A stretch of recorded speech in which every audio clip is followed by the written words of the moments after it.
पूर्णं गुरूणाम् आकृतिं स्मरेत् तेन विघ्नाः प्रणश्यन्ति सिद्ध्यन्ति च मनोरथाः।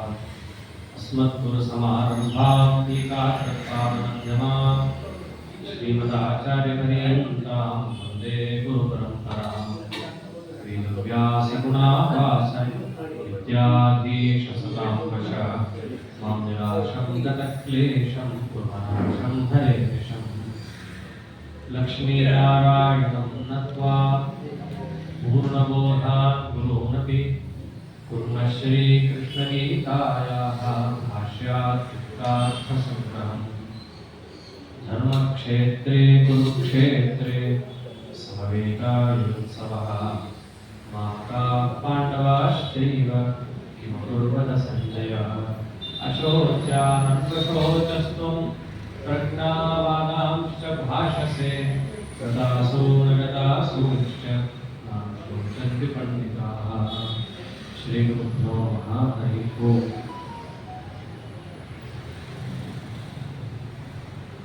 ದಾಸರಾಯರ ಮಾತುಗಳನ್ನು ನೋಡಿದಾಗ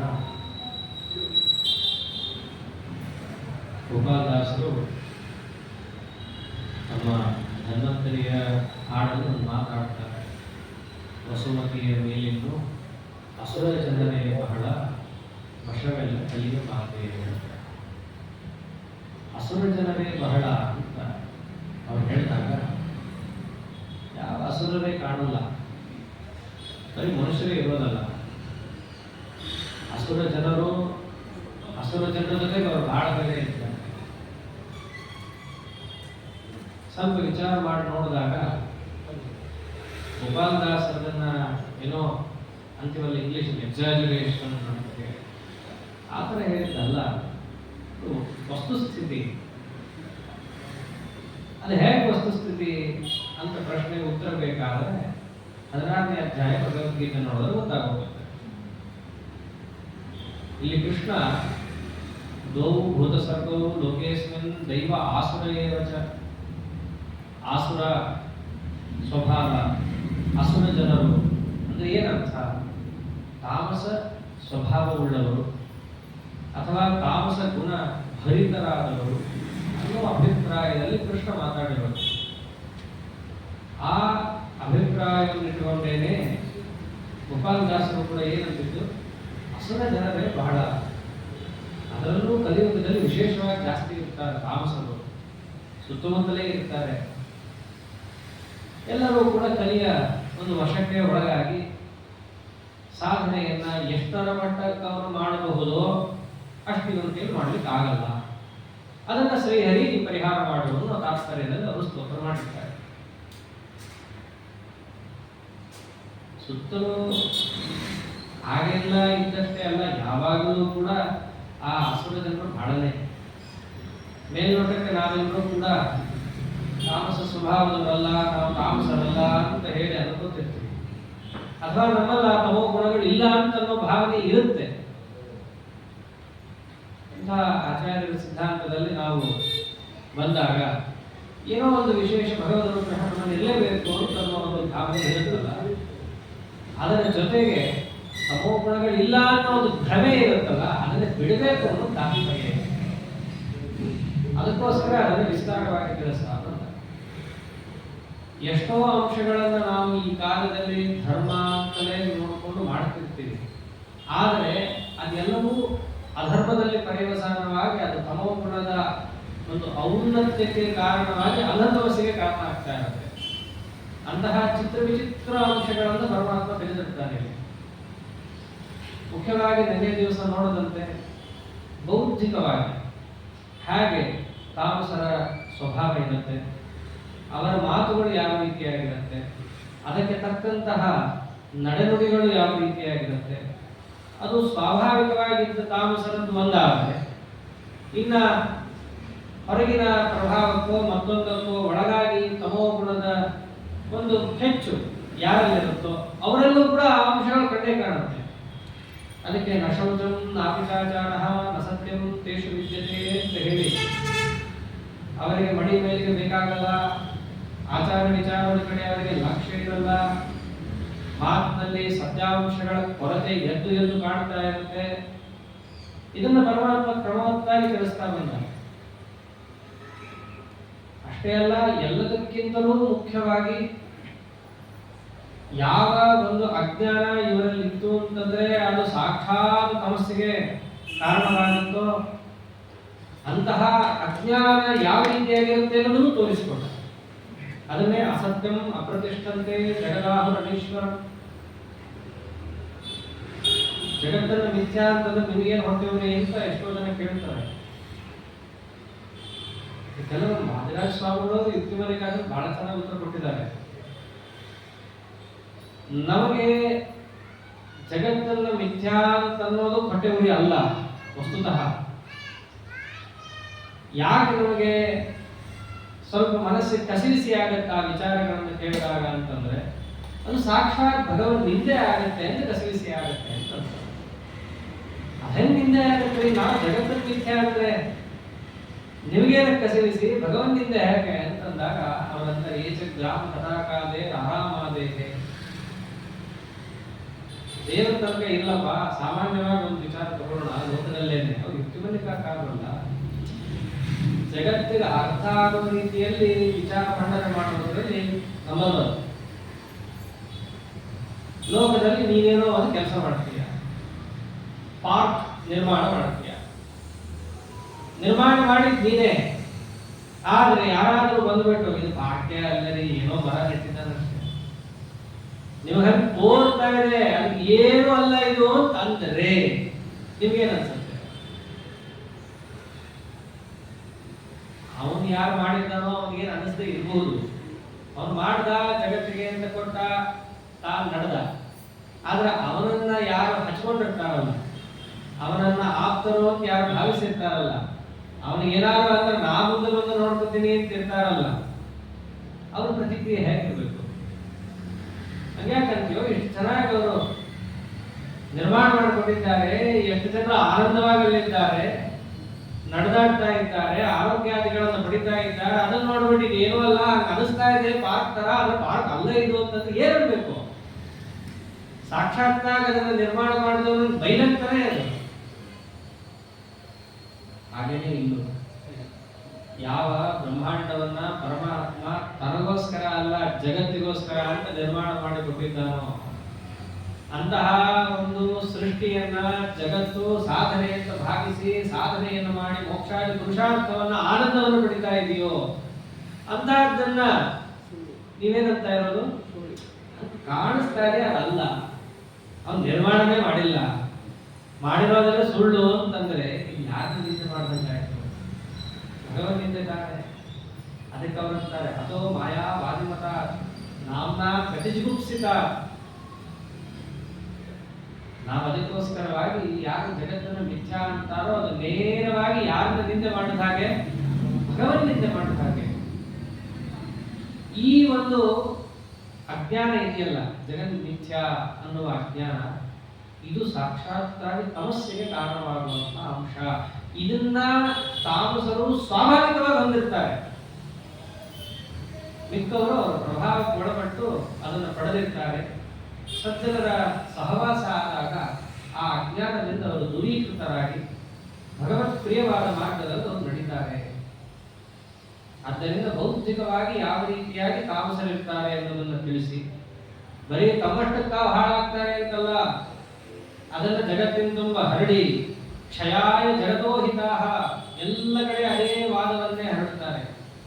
ಇಲ್ಲಿ ಇನ್ನೊಂದು ವಿಷಯ, ಏನೋ ಒಬ್ಬರನ್ನು ಮಾತ್ರ ಜಗನ್ಮಿಥ್ಯಾ ಅಂತಾರೆ, ಭಗವತ್ ದ್ವೇಷಿಗಳ ಮಾತನ್ನ ಅವರು ಹೇಳ್ತಾರೆ ಅನ್ನೋದು ಒಬ್ಬರನ್ನು ಮಾತ್ರ ಹೇಳೋದಲ್ಲ. ಇಲ್ಲಿ ಕೃಷ್ಣ ಇಲ್ಲಿ ಬಹಳ ಸಂಕ್ಷಿಪ್ತವಾಗಿ ಹೇಳಿದ್ದು, ಸಂಗ್ರಹಾತ್ಮಕವಾಗಿ ಹೇಳಿದ್ದು. ಅಂದಿದ್ದೆಷ್ಟವನು ಅನೀಶ್ವರಂ ಜಗತ್ ಆಹುಹು, ಅಸತ್ಯಂ ಜಗತ್ ಆಹುಹು, ಅಪ್ರತಿಷ್ಠಂ ಜಗತ್ ಆಹುಹು. ನಾರಾಯಣನನ್ನ ಜಗತ್ತಿಗೆ ಸೃಷ್ಟಿಸ್ಥಿತ್ಯಾದಿಕರ್ತ ಅಂತ ಯಾರು ಒಪ್ಪೋದಿಲ್ಲವೋ ಅವರ ಮತ, ಅವರ ಮಾತು, ಅವರ ಜ್ಞಾನ ಇವೆಲ್ಲ ತಮೋಗುಣದ ಹಿನ್ನೆಲೆಯಲ್ಲಿ ಬಂದಿದ್ದು ಅಂತಂದ್ರೆ ಇದಕ್ಕೆ ವಿರೋಧಿಗಳು ಒಬ್ಬರೇ ಅಲ್ಲವಲ್ಲ, ಅನೇಕರಿದ್ದಾರೆ ವಿರೋಧಿಗಳು. ಹಾಗಾಗಿ ಯಾರೋ ಒಬ್ಬರನ್ನು ಮಾತ್ರ ಟಾರ್ಗೆಟ್ ಮಾಡಿಕೊಂಡು ಕೃಷ್ಣ ಹೇಳಿದ್ದಾನೆ ಅನ್ನೋ ವಾದಕ್ಕಿಲ್ಲ, ಅವಕಾಶ ಇಲ್ಲ. ಎಲ್ಲವನ್ನೂ ಕೂಡ ಕೃಷ್ಣ ಸೂತ್ರಪ್ರಾಯವಾಗಿ ಸಂಗ್ರಹಿಸಿಕೊಟ್ಟಿದ್ದಾರೆ. ಆದ್ದರಿಂದ ಈ ಒಂದು ಬೌದ್ಧಿಕ ಅಂಶ ತಮೋಗುಣ ಪ್ರಯುಕ್ತ. ಅಷ್ಟೇ ಅಲ್ಲ, ನಮ್ಮ ಸುತ್ತಮುತ್ತ ಇರುವ ಅಸುರ ಜನರು ಅಂತ ಏನು ಹೇಳ್ತೀವಲ್ಲ, ಅವ್ರದ್ದು ಹೇಗಿರುತ್ತೆ ಸ್ವಭಾವ ಅಂತ ಕೃಷ್ಣ ಪರಮಾತ್ಮ ಪೂರ್ಣ ಬಿಚ್ಚಿಟ್ಬಿಡ್ತಾರೆ. ಒಂದು ರೀತಿಯಾಗಿ ದೃಷ್ಟಾಂತ ಕೊಟ್ಟು ಹೇಳೋದಾದರೆ, ಎಷ್ಟೋ ಪರಮಾಣುಗಳು ನಮಗೆ ಕಾಣಲ್ಲ, ಆದರೆ ಮೈಕ್ರೋಸ್ಕೋಪ್ ಅಂತಂದ್ರೆ ಡಿಬೆಟ್ರಿ ಅಂತಂದ್ರೆ ಕಾಣಿಸುತ್ತೆ.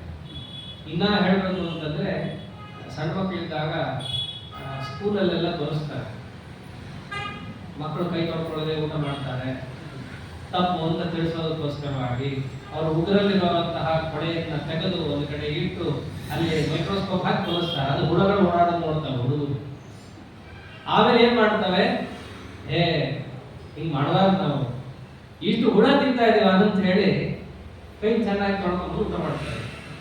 ಹಾಗೆ ಇಲ್ಲಿ ಕೃಷ್ಣ ಪರಮಾತ್ಮ ನಮ್ಮಲ್ಲೇ ಆ ದೋಷಗಳಿದ್ದಾವೆ, ಅದನ್ನು ಪರಮಾತ್ಮ ಎತ್ತಿ ತೋರಿಸ್ತಾ ಇದ್ದಾನೆ ಅಷ್ಟೇ. ನಾವೇನ್ ಮಾಡಬೇಕು? ಆ ಪುಟ್ಟ ಹುಡುಗರ ತರ ನಾವೆಲ್ಲ ಪರಮಾತ್ಮ ಬಾಲಕರಲ್ಲಿ ಅದು ಅದನ್ನ ಅರ್ಥ ಮಾಡಿಕೊಂಡು ಆ ದೋಷಗಳನ್ನ ನಾವು ಬಿಡಬೇಕು ಅಂತ ಮನಸ ಅದನ್ನ ಒಪ್ಪಿ ಅದನ್ನ ಕಾರ್ಯರೂಪಕ್ಕೆ ತರಬೇಕು ಅಷ್ಟೇ ಇರುವಂತಹ. ಹಾಗೆ ನೋಡೋದಾಗ ಕೃಷ್ಣ ಹೇಳ್ತಾ ಹೋಗ್ತಾನೆ, ಚಿಂತಾಂ ಅಪರಿಮೇಯಾಂಚ ಪ್ರಳಯಾಂತಾಂ ಉಪಾಶ್ರಿತಾಃ ಕಾಮೋಪಭೋಗ ಪರಮಾಃ ಏತಾವದಿತಿ ನಿಶ್ಚಿತಾಃ. ಪ್ರಸಕ್ತ ಸಮಾಜವನ್ನ ದೇವರು ಬಿಚ್ಚಿಡ್ತಾ ಇದ್ದಾನಷ್ಟೇ. ಸಾಯೋ ತನಕವೂ ಕೂಡ ಅವರಿಗೆ ಚಿಂತೆ ಇದ್ದೇ ಇರುತ್ತೆ. ಯಾವುದ್ರ ಬಗ್ಗೆ ಚಿಂತೆ ಅದು ಮುಂದೆ ಹೇಳ್ತಾನೆ. ಯಾವುದ್ರ ಬಗ್ಗೆ ಅನ್ನೋದು ಸ್ವಲ್ಪ ಪಕ್ಕಕ್ಕಿಡೋಣ, ಆದ್ರೆ ಇಷ್ಟು ಅಂತ ಹೇಳಕ್ಕಾಗಲ್ಲ. ಅಪರಿಮೇಯ, ಅಳದು ತೂಗಿ ಇಷ್ಟೇ ಇವರಿಗೆ ಚಿಂತೆ ಇದೆ ಅಂತ ಇಲ್ಲೇ ಇಲ್ಲ, ತಾನೇ ಅದನ್ನ ಮೈಮೇಲೆ ಹೇಳ್ಕೊತಾನೆ. ಆ ಚಿಂತೆ ಯಾವಾಗ ಹೋಗುತ್ತೆ? ಪ್ರಳಯ ಅಂತ ಅವನು ಸತ್ತಾಗೆ ಆ ಚಿಂತೆ ಹೋಗುತ್ತೆ. ಅಂತಹ ಚಿಂತಾಕ್ರಾಂತರಾದಂತಹ ವ್ಯಕ್ತಿಗಳಲ್ಲಿ ತಮೋಗುಣ ಹೆಚ್ಚಿದೆ ಅಂತ ತಿಳ್ಕೋ. ಯಾಕೆ ಅವರಿಗೆ ಚಿಂತೆ? ಕಾಮೋಪಭೋಗ ಪರಮಾಹ. ಅವರಿಗೆ ಗುರಿ ಏನು? ನಾನು ಈ ಮನುಷ್ಯ ಶರೀರವನ್ನು ಹೊತ್ತುಕೊಂಡು ಬಂದಿದ್ದೀನಿ, ಎಷ್ಟು ಸಾಧ್ಯ ಆಗುತ್ತೋ ಅಷ್ಟು ಅನುಭವಿಸ್ಲಿಕ್ಕೆ ಯೋಗ್ಯವಾದ ಎಲ್ಲವನ್ನೂ ಅನುಭವಿಸ್ಬೇಕು. ಅದೇ ಅವರ ದೊಡ್ಡ ಗುರಿ. ಅದು ಆಗ್ತಿಲ್ವಲ್ಲ, ಅದೇ ದೊಡ್ಡ ಚಿಂತೆ. ಸಾಯೋ ತನಕ ಅದಿರುತ್ತೆ, ಪರಿಹಾರ ಆಗೋ ಸತ್ತಾಗ್ಲೇನೆ. ಅಥವಾ ಯಾರಿಗಾದ್ರೂ ಹೊರಗೆ ಉದ್ದೇಶ ಮಾಡಿದ್ರೆ, ಇಲ್ಲಪ್ಪ ಈ ಸಾಂಸಾರಿಕವಾದ ಸುಖವನ್ನು ಅನುಭವಿಸೋದೇನೆ ದೊಡ್ಡ ಗುರಿ ಅಲ್ಲ, ಪ್ರಾಣಿಗಳು ಕೂಡ ಆ ಕೆಲಸ ಮಾಡ್ತವೆ. ನಿನಗೂ ಮತ್ತು ಪ್ರಾಣಿಗೂ ವ್ಯತ್ಯಾಸ ಅಂತಿದ್ರೆ ಅದು ಒಂದೇ. ವಿಷಯ ಭೋಗಕ್ಕೋಸ್ಕರವೇ ಹೋರಾಡೋದು ಅನ್ನೋದನ್ನು ಬಿಡಬೇಕು. ಅದಕ್ಕೂ ಮಿಗಿಲಾದ ಒಂದು ಅಂಶ ಇದೆ, ಅದನ್ನ ಸಾಧಿಸಕ್ಕೆ ಬಂದಿರೋದು ಅಂತ ಯಾರಾದ್ರೂ ಹೇಳಕ್ ಹೋದರೆ ಏನಂತ ಮಾತಾಡ್ತಾರೆ? ಏತಾವದಿ ನಿಶ್ಚಿತ. ವಾಪಸ್ ಅವ್ರಿಗೆ ಹೇಳ್ತಾರೆ, ಇರೋದೇ ಇಷ್ಟು ರೀ, ಏತಾವತ್ ಇಷ್ಟೇ ಇರೋದು. ಎಷ್ಟಿರೋದು? ಐಹಿಕವಾದ ಅಂಶಗಳು ಅಂತ ಏನಿದ್ದಾವೋ ಅಟ್ ಮಾತ್ರ ಜಗತ್ತಲ್ಲಿರೋದು. ಅಷ್ಟೇ ಹೇಳಲ್ಲ, ಅದವರಿಗೆ ಪೂರ್ಣ ಮನದಟ್ಟಾಗೋಗಿರುತ್ತೆ. ಯಾರಿಗೆ ಹೇಳಿದ್ದು ದೇವರು ದಿದ್ರು ಅಂತೆಲ್ಲ ನೋಡ್ಕೊಳ್ಳೋಣಂತೆ. ವರ್ಷಕ್ಕೊಂದ್ಸತಿ ಆರಾಧನೆ ಬರುತ್ತೆ, ಅವಾಗ ಊಟ ಮಾಡ್ಬಿಟ್ರೆ ಆಗೋಯ್ತಪ್ಪ ಅಷ್ಟೇ. ಏನಿದ್ರು ಕೂಡ ನಾವೇನು ಆ ಕಾಲದಲ್ಲಿ ಆನಂದಕ್ಕೆ ಕಾರಣವಾದ ಅಂಶಗಳಿದ್ದಾವೋ ಅದನ್ನ ಸಂಗ್ರಹಿಸೋದ್ರಲ್ಲಿ ನಮ್ಮ ಪ್ರಾವೀಣ್ಯ ತೋರಿಸ್ಬೇಕೆ ಹೊರತು ಈ ಭಗವದ್ ಮಾರ್ಗಕ್ಕೆಲ್ಲ ನಾವು ಹೋಗುವಂಥವ್ರಲ್ಲ. ಅಷ್ಟೇ ಅಲ್ಲ, ಹಾಗೆ ಹೋಗೋದು ತಪ್ಪು, ಹೋಗದೇ ಇರೋದೇ ಸರಿ ಅಂತ ವಾದಿಸ್ತಿರ್ತಾರೆ. ಏತಾವತಿ ನಿಶ್ಚಿತ, ಇಷ್ಟೇ ನಿಶ್ಚಯವಾಗಿ ಅವರಿರ್ತಾರೆ. ಯಾವಾಗ ಅವರಿಗೆ ಐಹಿಕವಾದದ್ದೇ ಮುಖ್ಯ, ಅದನ್ನ ಪಡೆಯೋದೇ ನನ್ನ ಜೀವನದ ದೊಡ್ಡ ಗುರಿ ಅಂತ ಅನ್ಕೊಂಡಿರ್ತಾರೋ ತಕ್ಷಣದಲ್ಲಿ ಅವರು ಸುತ್ತ ಸುತ್ತ ಸುತ್ತ ತಾನೇ ಹಗ್ಗಗಳನ್ನು ಬಿತ್ಕೊಳ್ತಾ ಬರ್ತಾರೆ. ಯಾವ ಹಗ್ಗಗಳು ಬಿಗಿಯುತ್ತೆ? ಆಶಾಪಾಶ ಶತೈರ್ಬದ್ಧಾಃ ಕಾಮಕ್ರೋಧ ಪರಾಯಣಾಃ ಈಹಂತೆ ಕಾಮಭೋಗಾರ್ಥಂ ಅನ್ಯಾಯೇನಾರ್ಥ ಸಂಚಯ. ಯಾರು ಅವನಿಗೆ ಬಂದು ಹಗ್ಗದಿಂದ ಬಿಗಿಬೇಕಾಗಿಲ್ಲ, ತಾನೇ ಎಲ್ಲಾ ಹಗ್ಗಗಳಿಂದ ಬಿಟ್ಕೊಳ್ತಾನೆ. ಒಂದೇ ಹಗ್ಗದಿಂದ ಬಿಟ್ಕೊಂಡ್ರೆ ಬಿಡಿಸ್ಕೊಳ್ಳೋದು ಕಷ್ಟ ಇದೆ. ಇವನು ಎಷ್ಟು ಹಗ್ಗಗಳಿಂದ ಬಿಟ್ಕೊಳ್ತಾನೆ. ಆಶಾ ಪಾಶ ಶತೈರ್ಬದ್ಧ, ನೂರಾರು ಆಸೆಗಳು ಅನ್ನೋ ಹಗ್ಗದಿಂದ ತಾನೇ ತನ್ನನ್ನ ಕಟ್ಟಿಕೊಳ್ತಾನೆ. ಆಸೆಗಳನ್ನು ಕಟ್ಟಿಕೊಂಡಾಗ ಅಲ್ಲಿಗೆ ಆಸೆ ಬರುತ್ತೆ, ಈಡೇರಲ್ಲ. ಮುಂದೆ ಬರೋದೇನು? ಕಾಮ ಕ್ರೋಧ ಪರಾಯಣ.